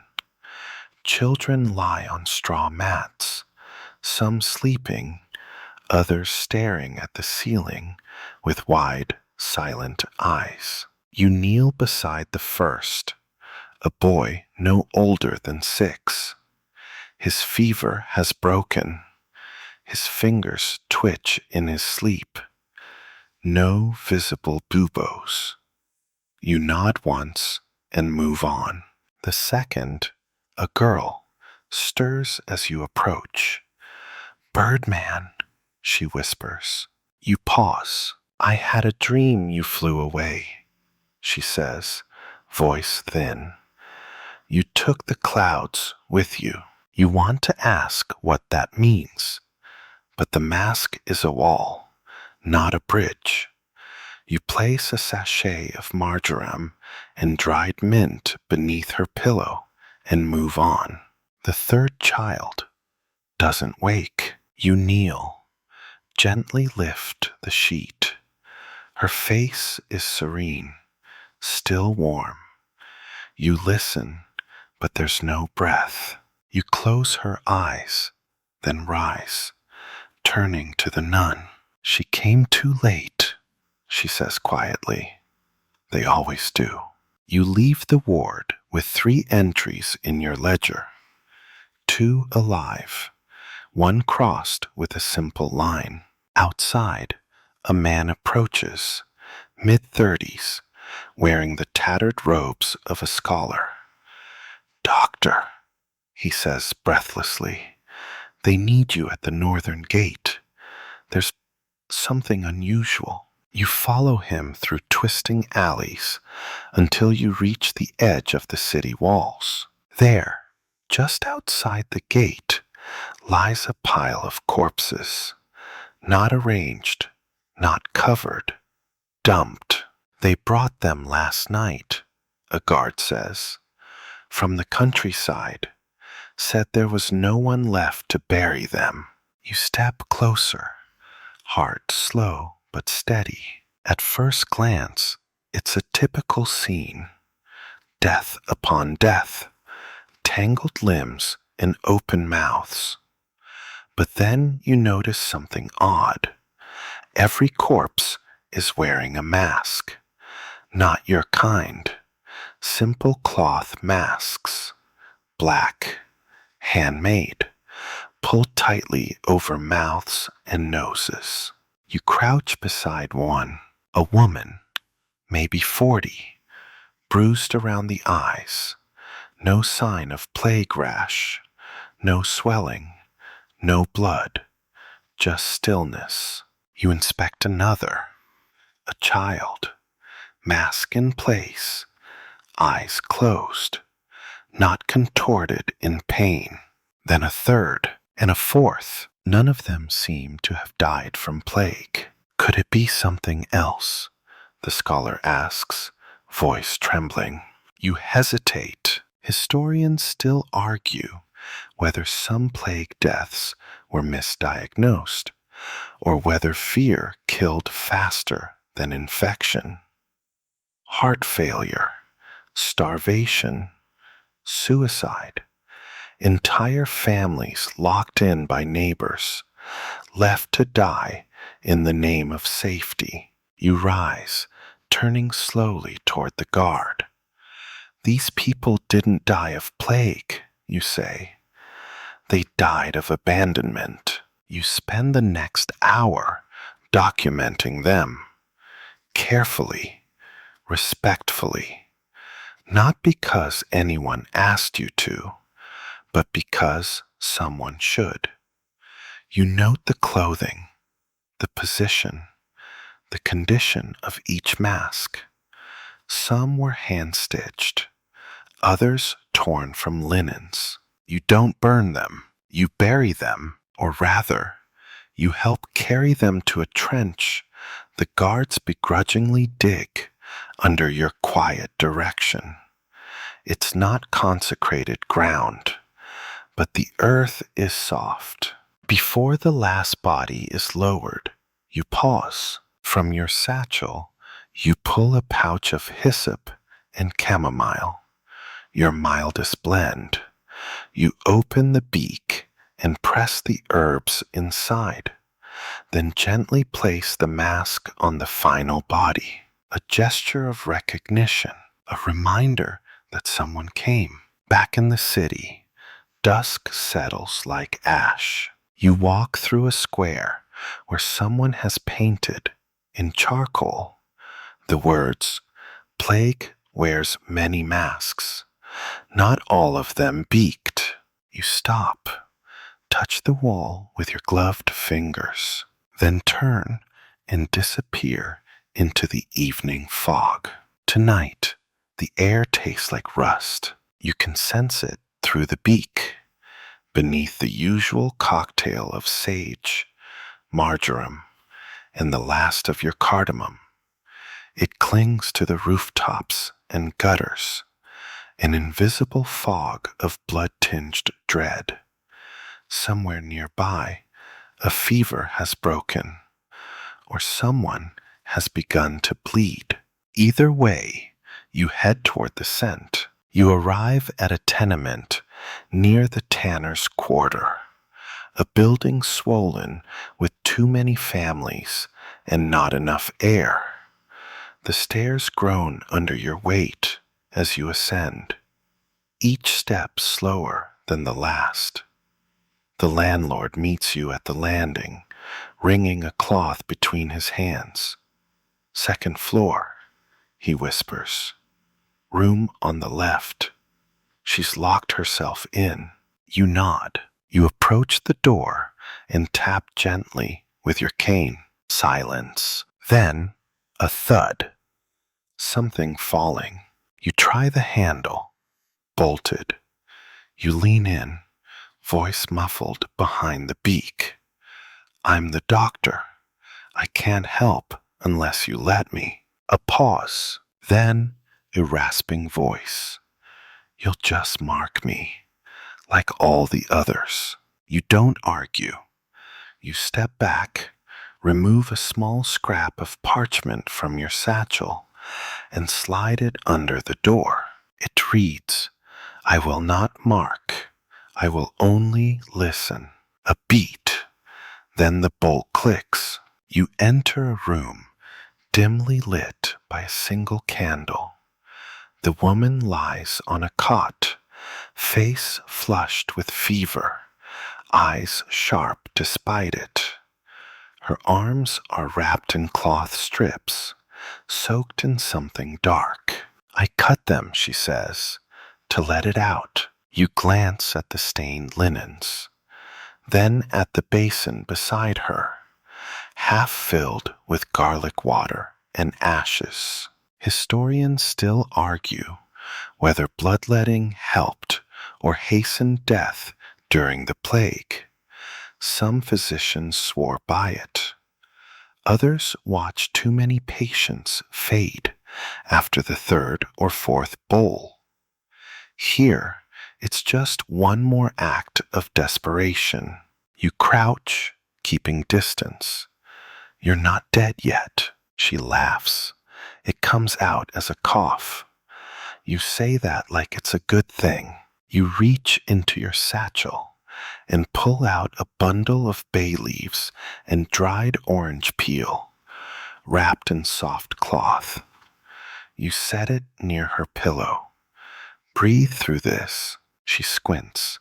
"Another charm? Better than despair." You check her condition. No external signs of buboes. But her tongue is dry, and her pulse, while present, is weak. You write a single line in your ledger. Fevered, self-bled. Vital signs uncertain, aware. As you move to leave, she reaches for your cloak. "If I die, will you write my name?" You pause. "Not just female, not just tenant. My name is Arietta." You meet her eyes behind your mask. "I'll write it first." You close the door gently behind you. Then outside, you write, "Arietta, second floor, room on the left." Alive, fighting. A few streets over, you pass a makeshift shrine. Candles burning low, flowers wilting in jars. Someone has chalked silhouettes on the wall. A line of faceless figures with beaked masks, hands outstretched. Above them, a single phrase, "Who watches the watchers?" You stop, stare for a moment, and then you add your own mark. Just a small X under one of the figures. An acknowledgement, a reminder. In the merchant quarter, you're called to a tailor's home.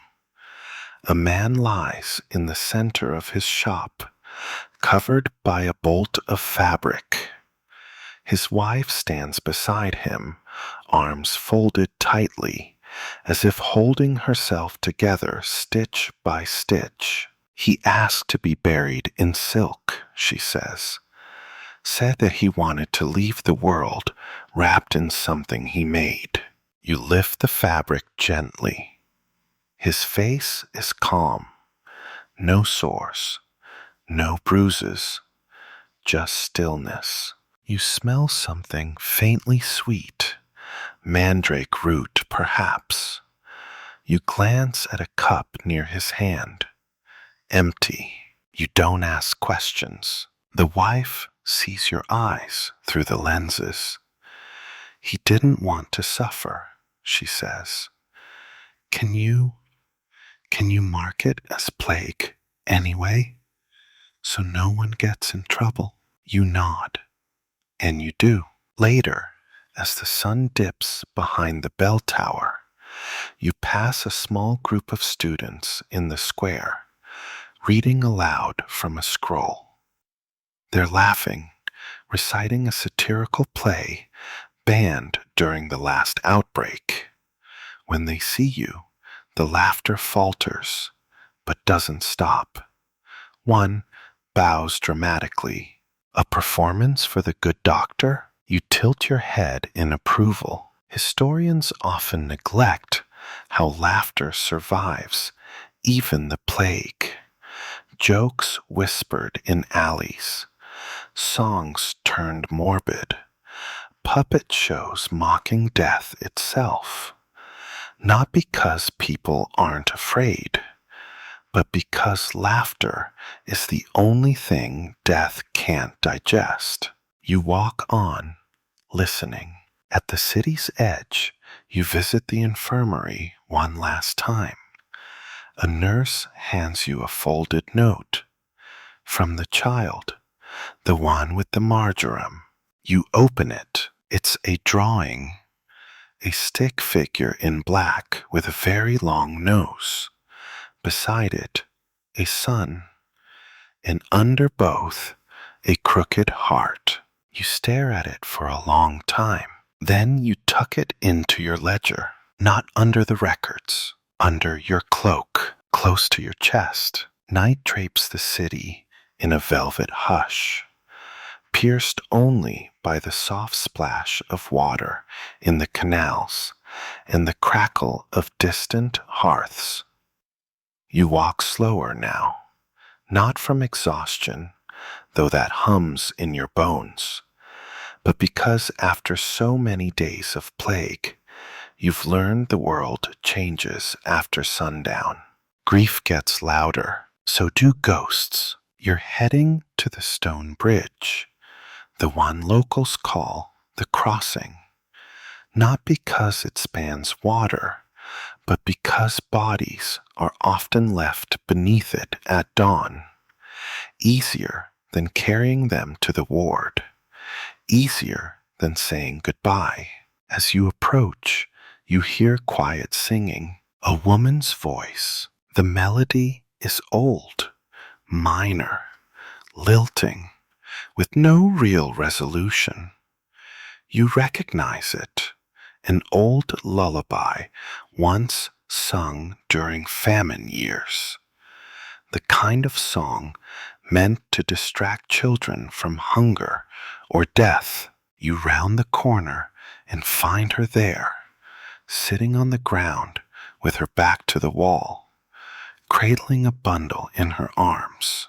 You pause, listen. She keeps singing. You lower yourself slowly, knees cracking beneath your robe, and say nothing. After a moment, she speaks. He's gone, but he never liked silence. She pulls back the edge of the cloth. A boy, maybe 4, eyes closed, arms limp. No bubo, no rash, no blood, just stillness. You breathe in deeply through your mask. The blend tonight is old, thyme, wormwood, and dry tulsi leaf, a mix that's lost most of its bite. You'll need a new blend before tomorrow. You look at her gently, the glass lenses of your mask reflecting her candle's glow. He never liked the dark either, she adds. So I lit a candle, but the wind's coming soon. You reach into your satchel and remove a thick taper candle, beeswax and resin bound. You hand it to her, using your cane, of course. She smiles. That'll last the night. Historians still debate whether plague rituals, like candle vigils or whispered prayers, had any measurable impact. But what they always forget is that these rituals weren't for the sick. They were for the living. You rise. She does not. You both know she won't move from that spot until morning. Some part of her will stay there forever. As you leave, you make a mark on the wall near the bridge, a symbol known only to other doctors. It means, do not disturb, let her grieve. You walk south now, into the artisan's quarter. once alive with hammering, singing, the smell of dye and sawdust, now subdued, shutters closed, doors barred, but one door stands ajar. You step inside carefully. It's a workshop. Candles flicker across a table, cluttered with parchment, tools, and masks. Dozens of them. Not your kind. These are theatrical, carved of wood, and painted in bold colors.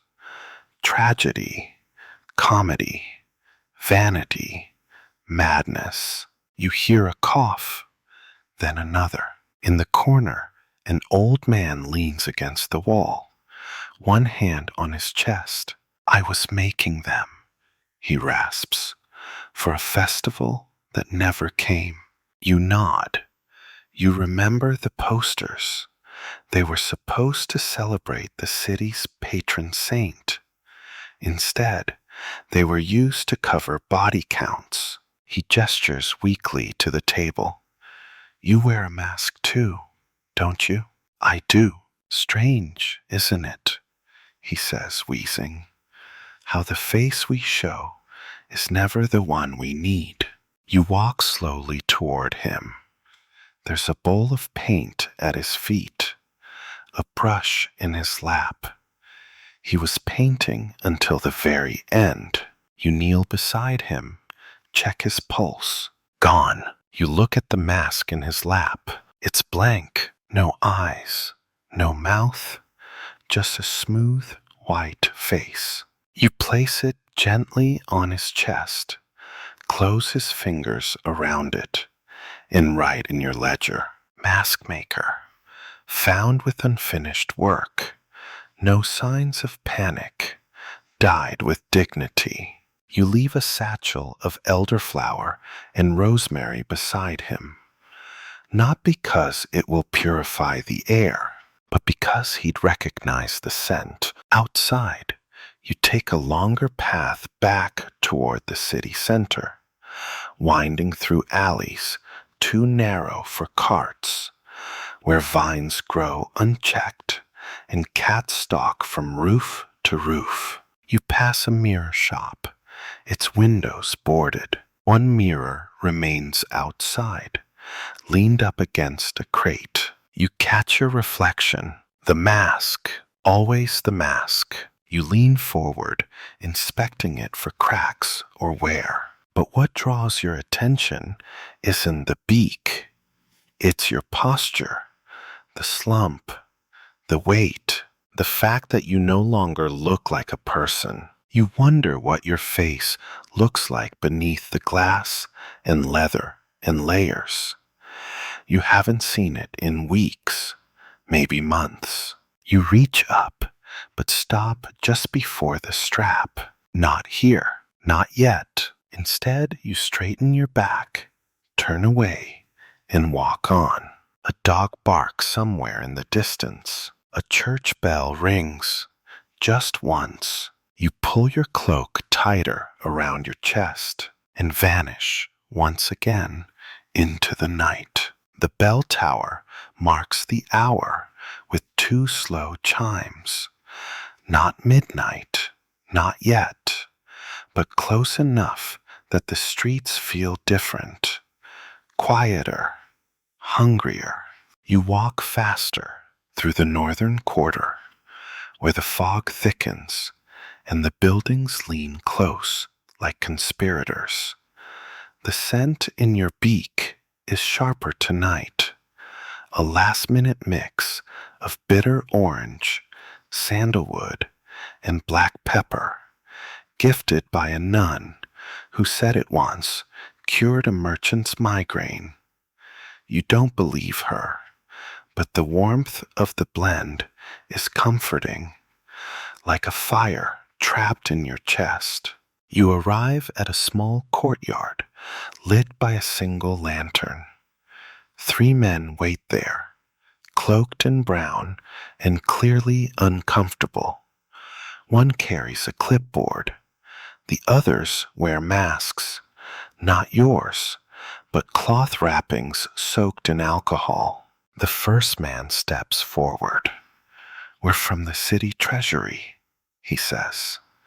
"We're conducting a post-mortem inventory." You tilt your head. "Of what?" "A physician's residence," he replies. "One of yours." That catches your breath. "Dr. Trevano," he adds, lowering his voice. You remember Trevano. He wore his mask too tight and insisted on stuffing his beak with dried lemon peel and cinnamon bark, which made him sneeze behind the glass. He also insisted he would never fall. You follow the men into a tall, narrow house, its walls lined with shelves and journals. Bottles of dried herbs rest in jars. Instruments, carefully cleaned, lie on cloth napkins. The place is too tidy, too recent. You find him upstairs, slumped over his desk, mask still on. You step closer, carefully remove the beak. His face is flushed, but peaceful.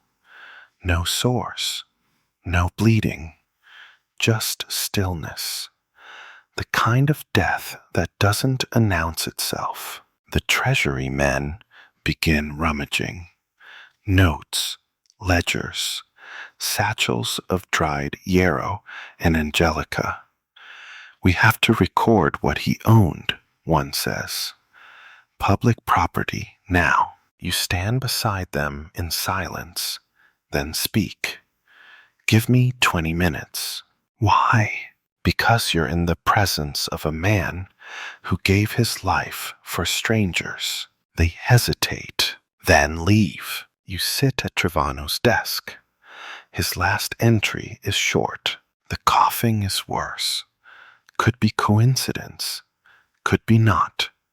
Either way, I will not leave the city. You stare at the ink until it dries completely. Then you close the journal, bind it with a strip of linen, and slide it into your own satchel. Outside, you chalk a symbol on his door, a small feather, to mark him as one of your own. Historians still argue whether plague doctors supported each other or simply drifted through the same fog, unaware of each other's footsteps. But in your world, there's an unspoken understanding. You all wear the same weight, and sometimes that weight wins. You move on, stopping briefly by a tavern converted into a soup hall. Inside, the hungry line up silently, spoons in hand, eyes hollow. One woman smiles when she sees you, not because she's happy, but because you are proof that someone is still watching. You don't enter, but you do leave a small pouch of herbs on the counter: fennel, juniper, and hyssop. The cook nods. He knows how to boil it into the broth. Further along the canal, you pause beneath an arched bridge. A pair of lovers stands above you, silhouetted in the mist. They don't notice you below. They kiss. It's reckless, beautiful, foolish. You smile inside the mask, even if no one can see it. You've learned that in plague time, joy is an act of rebellion. In the flower quarter, you find another corpse, this one not yet marked. A florist, you think. His apron is still speckled with petals. You kneel and examine his wrists. Clean, no sores. You lean in. The scent surprises you. Violets, still fresh. He must have passed only minutes ago. You chalk the wall beside him with the symbol for found too late and cover his face with his own apron. It's what you'd want. On your way home, you detour past the chapel of St. Enzo. The candles are all burned down, but someone has left a note on the altar. It reads, "To the bird-faced ones, we see you, we thank you, we hope you survive." You fold the note and tuck it into your ledger. Tonight, that will be enough. When you reach your quarters, you remove your mask slowly, tenderly, like removing a bandage from a wound. Your face beneath it is damp, sore, expressionless. You don't look in the mirror. Instead, you light a single candle, open your journal, and write. Trivano is gone, but his ledger lives. So does his last breath. I carry both. You tuck the drawing from the child beneath that page, letting it rest there like a blessing. You blow out the candle and let the night settle over you, soft as a shroud. The wind wakes you before the bells do. It slips under the shutters like a rumor, carrying with it a strange silence, too clean, too deliberate. You rise slowly, joints aching beneath the waxed fabric of sleep. You haven't dreamt in days, but your bones always remember. You dress in the half-light, your hands following instinct. Tunic, gloves, boots, cloak. You reach for the mask last. The scent inside has mellowed overnight. Today's remnants are sandalwood, basil, and lemon balm, now softer, more subdued. You breathe in deeply. It smells like memory. Outside, the city feels paused. No carts, no crying, no dogs, just a low, steady wind and the sense that something is waiting. You follow it. Your first stop is a printing house in the Scholars' Quarter. The master printer sent word yesterday. 3 of his apprentices had fallen ill, and the press had fallen silent. When you arrive, the front door is open, a bad sign. You step inside, carefully. The scent of ink is still strong, mixing strangely with the sharp bite of burned rosemary. Someone's tried to purify the air. You find the master in the back room, slumped over a typeset tray. His hands are black with ink. His eyes are open but glassy. You gently close them with the end of your cane. Near him, pages scatter across the floor. You kneel to gather them. Each sheet carries the same message. Fear is not a cure. Silence is not salvation. Protect the living by honoring the dead. You tuck one page into your ledger. Then you mark the wall outside with a double X. All occupants deceased. You walk deeper into the quarter.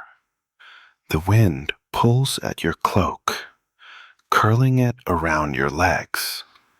You hear a bell, not from the tower, but a small handbell ringing from a window above. You look up. An old woman stands there, holding the bell in one hand and a mirror in the other. When she sees you, she points the mirror downward, angling it toward the street. You realize she's not admiring herself. She's using it to signal. You follow its glint toward an alley. There, Beneath a canopy of drying laundry lies a man curled in on himself, muttering. You kneel. He's breathing, barely. You remove a pouch from your satchel. Frankincense, hyssop, and dried pear blossom. You hold it near his face. His breath stirs slightly. You touch nothing else. Just observe. Then you stand and look back toward the window. You raise your cane. A slow nod. She sees you, closes the shutters. That's how it works now. The city has grown its own nervous system. Neighbors looking out for neighbors through cracks and reflections. A whisper network built on glances and gestures. Historians still argue whether plague-era citizens truly cared for one another, or whether survival demanded cruelty. But the truth, you've found, lives in the quiet places. In a candle left on a doorstep. In a blanket passed through iron bars. In a mirror flashed from a window. You leave the alley and pass a canal where a group of children are lighting paper lanterns and floating them downstream. A boy with soot on his face waves you over. They're for the ones we lost, he says. The river carries the names to the sea. You kneel beside him. What's your name? Marco? He replies proudly. You point to a lantern. Which one is yours? He shows you. It's smaller than the rest, folded neatly. On the side is written, Nonna Lucia. You breathe in clove and sadness. Would you like me to carry it? He hesitates, then hands it to you. You place the lantern gently on the water and watch as it floats, joining the others in a trail of flickering light. The canal glows like a river of stars. You don't write anything in your ledger for that moment. You just remember. Later, in a part of the city once known for its festivals, you find yourself drawn to a noise, faint, rhythmic, drums. At first, you think it must be your imagination, but then you round the corner and see them. 5 men and women standing in a circle, tapping slowly on makeshift drums, barrels, boxes, tabletops. They don't speak, they just drum. A girl dances in the center, her feet bare, her eyes closed.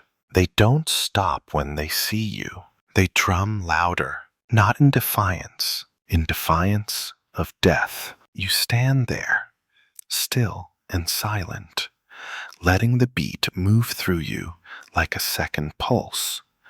For a moment, the mask doesn't feel like a barrier. It feels like a relic, a thing from a different world. They finish the song. The girl bows. No one claps, but no one walks away either. You mark nothing. You walk on. The sun begins to set, casting long shadows across the domes and rooftops. You pass a baker's shop boarded shut, a shoe stall turned shrine, a tree tied with red ribbons. You return home just before curfew. At your desk, you open your ledger and write a single line. Today, I saw no new corpses, only life, holding its breath. You remove the mask slowly, place it gently beside the candle. Tonight, you let the herbs rest. The rain returns sometime in the night, and by morning, it hasn't stopped. It taps against rooftops, leaks through the edges of shutters, and turns every alley into a narrow river. You wrap your cloak tighter, Lift the hem just enough to keep from dragging through the worst of the mud, and step out again into a city that seems to sigh with each droplet. Today, your mask carries the scent of pine resin, cloves, and faded violet. Yesterday's blend, slightly dulled, like incense left burning overnight. It's soothing. You don't bother changing it. You're headed toward the west wall, an old sector, mostly forgotten, where the buildings lean and whisper secrets to one another. The homes here are smaller, shabbier, but they don't reek of death like the richer quarters.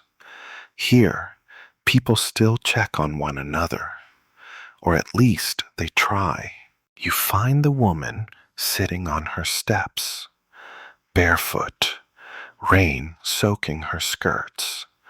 She doesn't rise when she sees you, just nods, like you're an old friend she's been expecting. "He's upstairs," she says. "He stopped breathing an hour ago. I didn't know who else to send for." You nod and step past her, up creaking stairs to a single room under a sloped roof. The man lies on a straw mattress, hands folded, mouth slightly parted.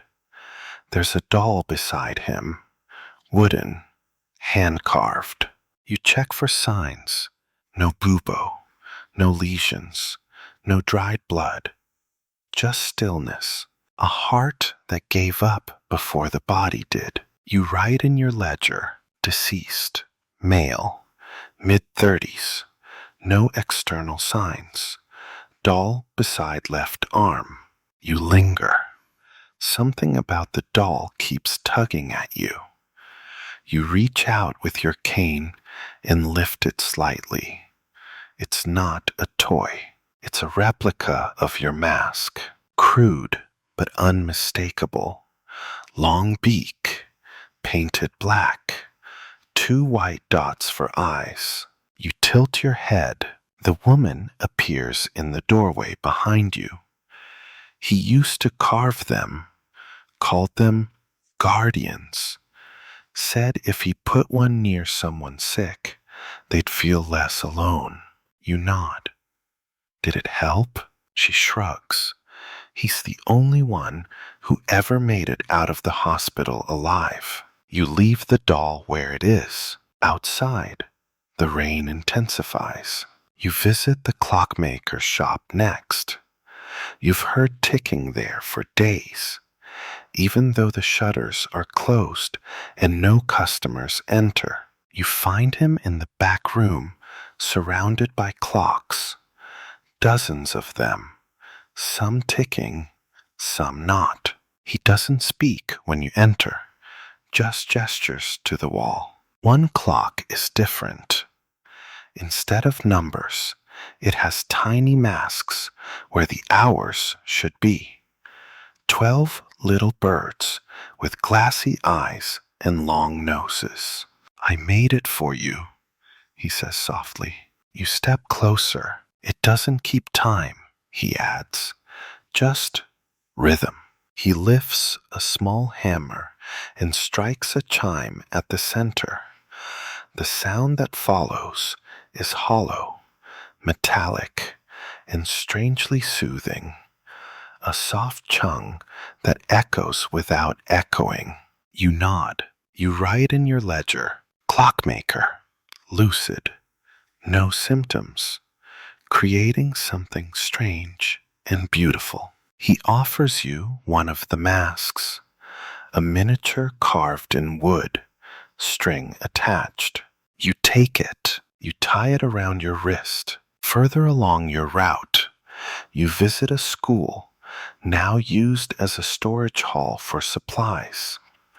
The nuns there organize medicine and herbs into boxes, stacking them by use, burning, boiling, carrying, stuffing into masks. One of them beckons you over. "This came in from the hills," she says, handing you a pouch of dried herbs.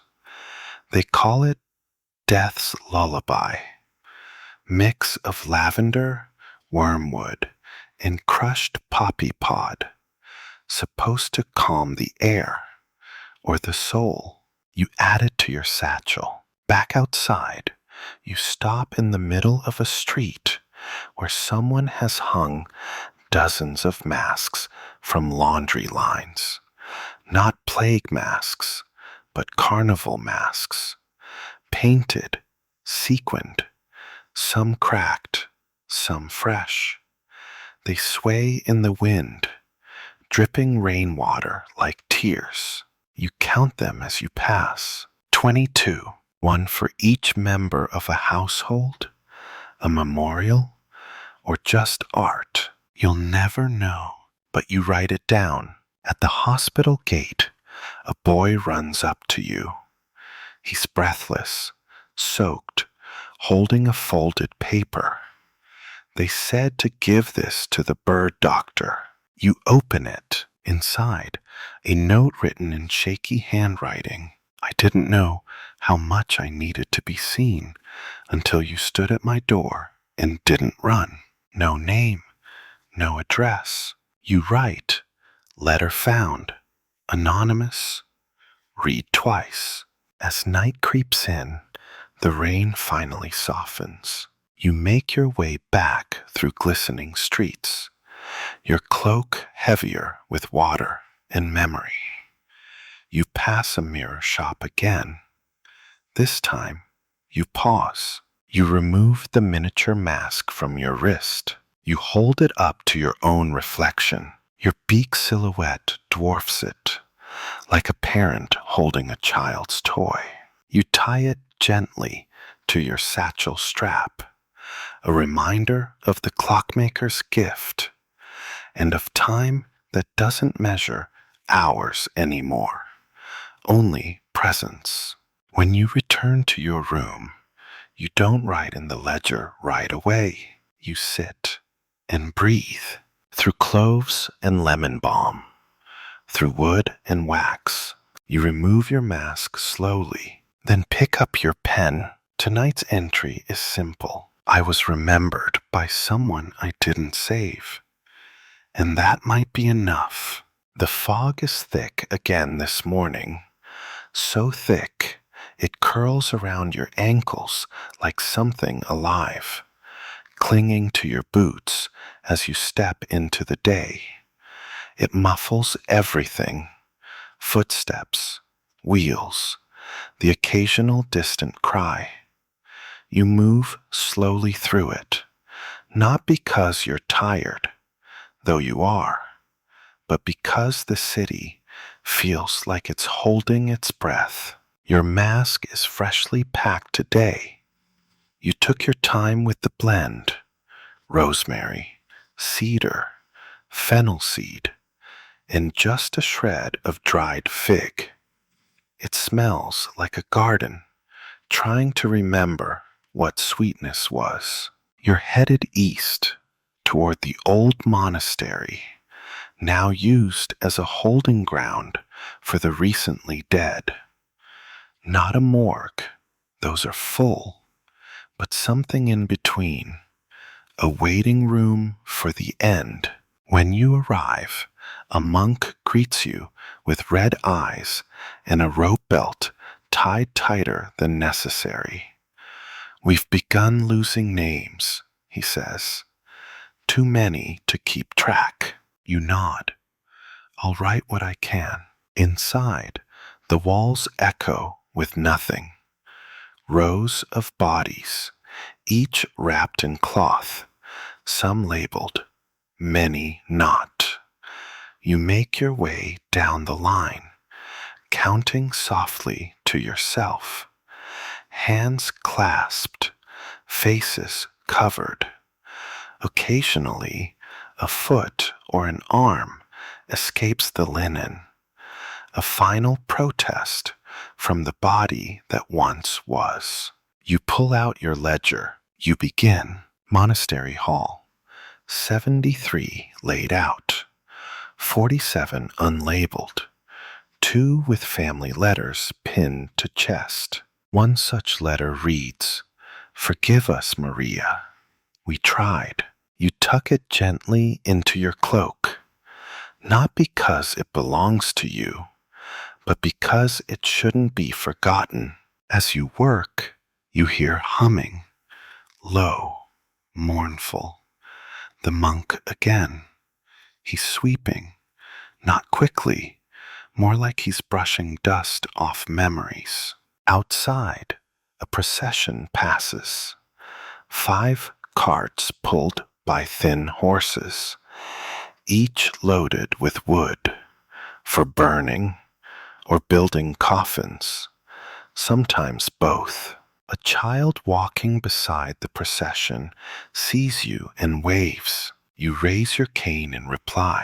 He smiles. That smile carries you through the next 3 hours, through flooded streets, a collapsed house, and a grandmother who insists on giving you a withered apple. "You look hungry," she says.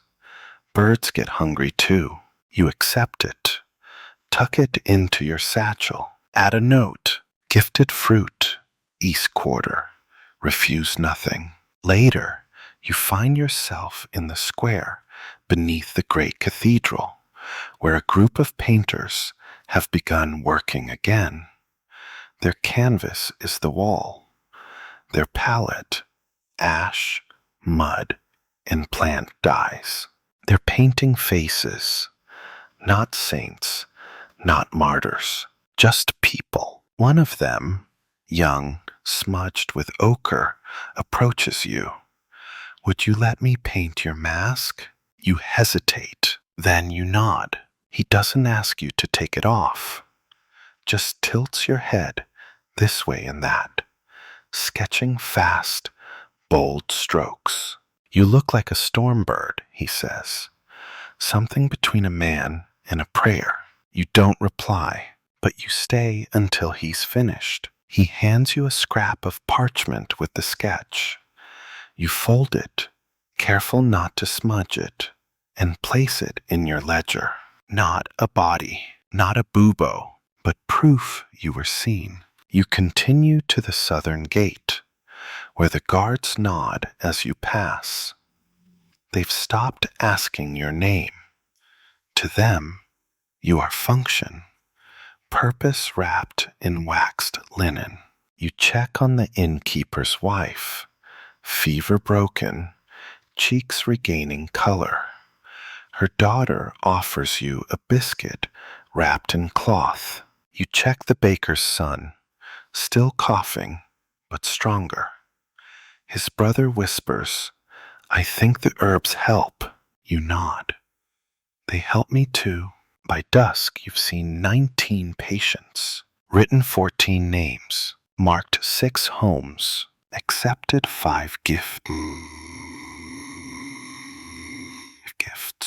spoken fewer than 20 words. You return home under a sky bruised with storm. Your mask is heavy with scent, and yet you keep it on until the candle is lit. Only then do you remove it, slowly, like a priest shedding vestments. You place the apple on your table. You place the biscuit beside it. You open your ledger one last time.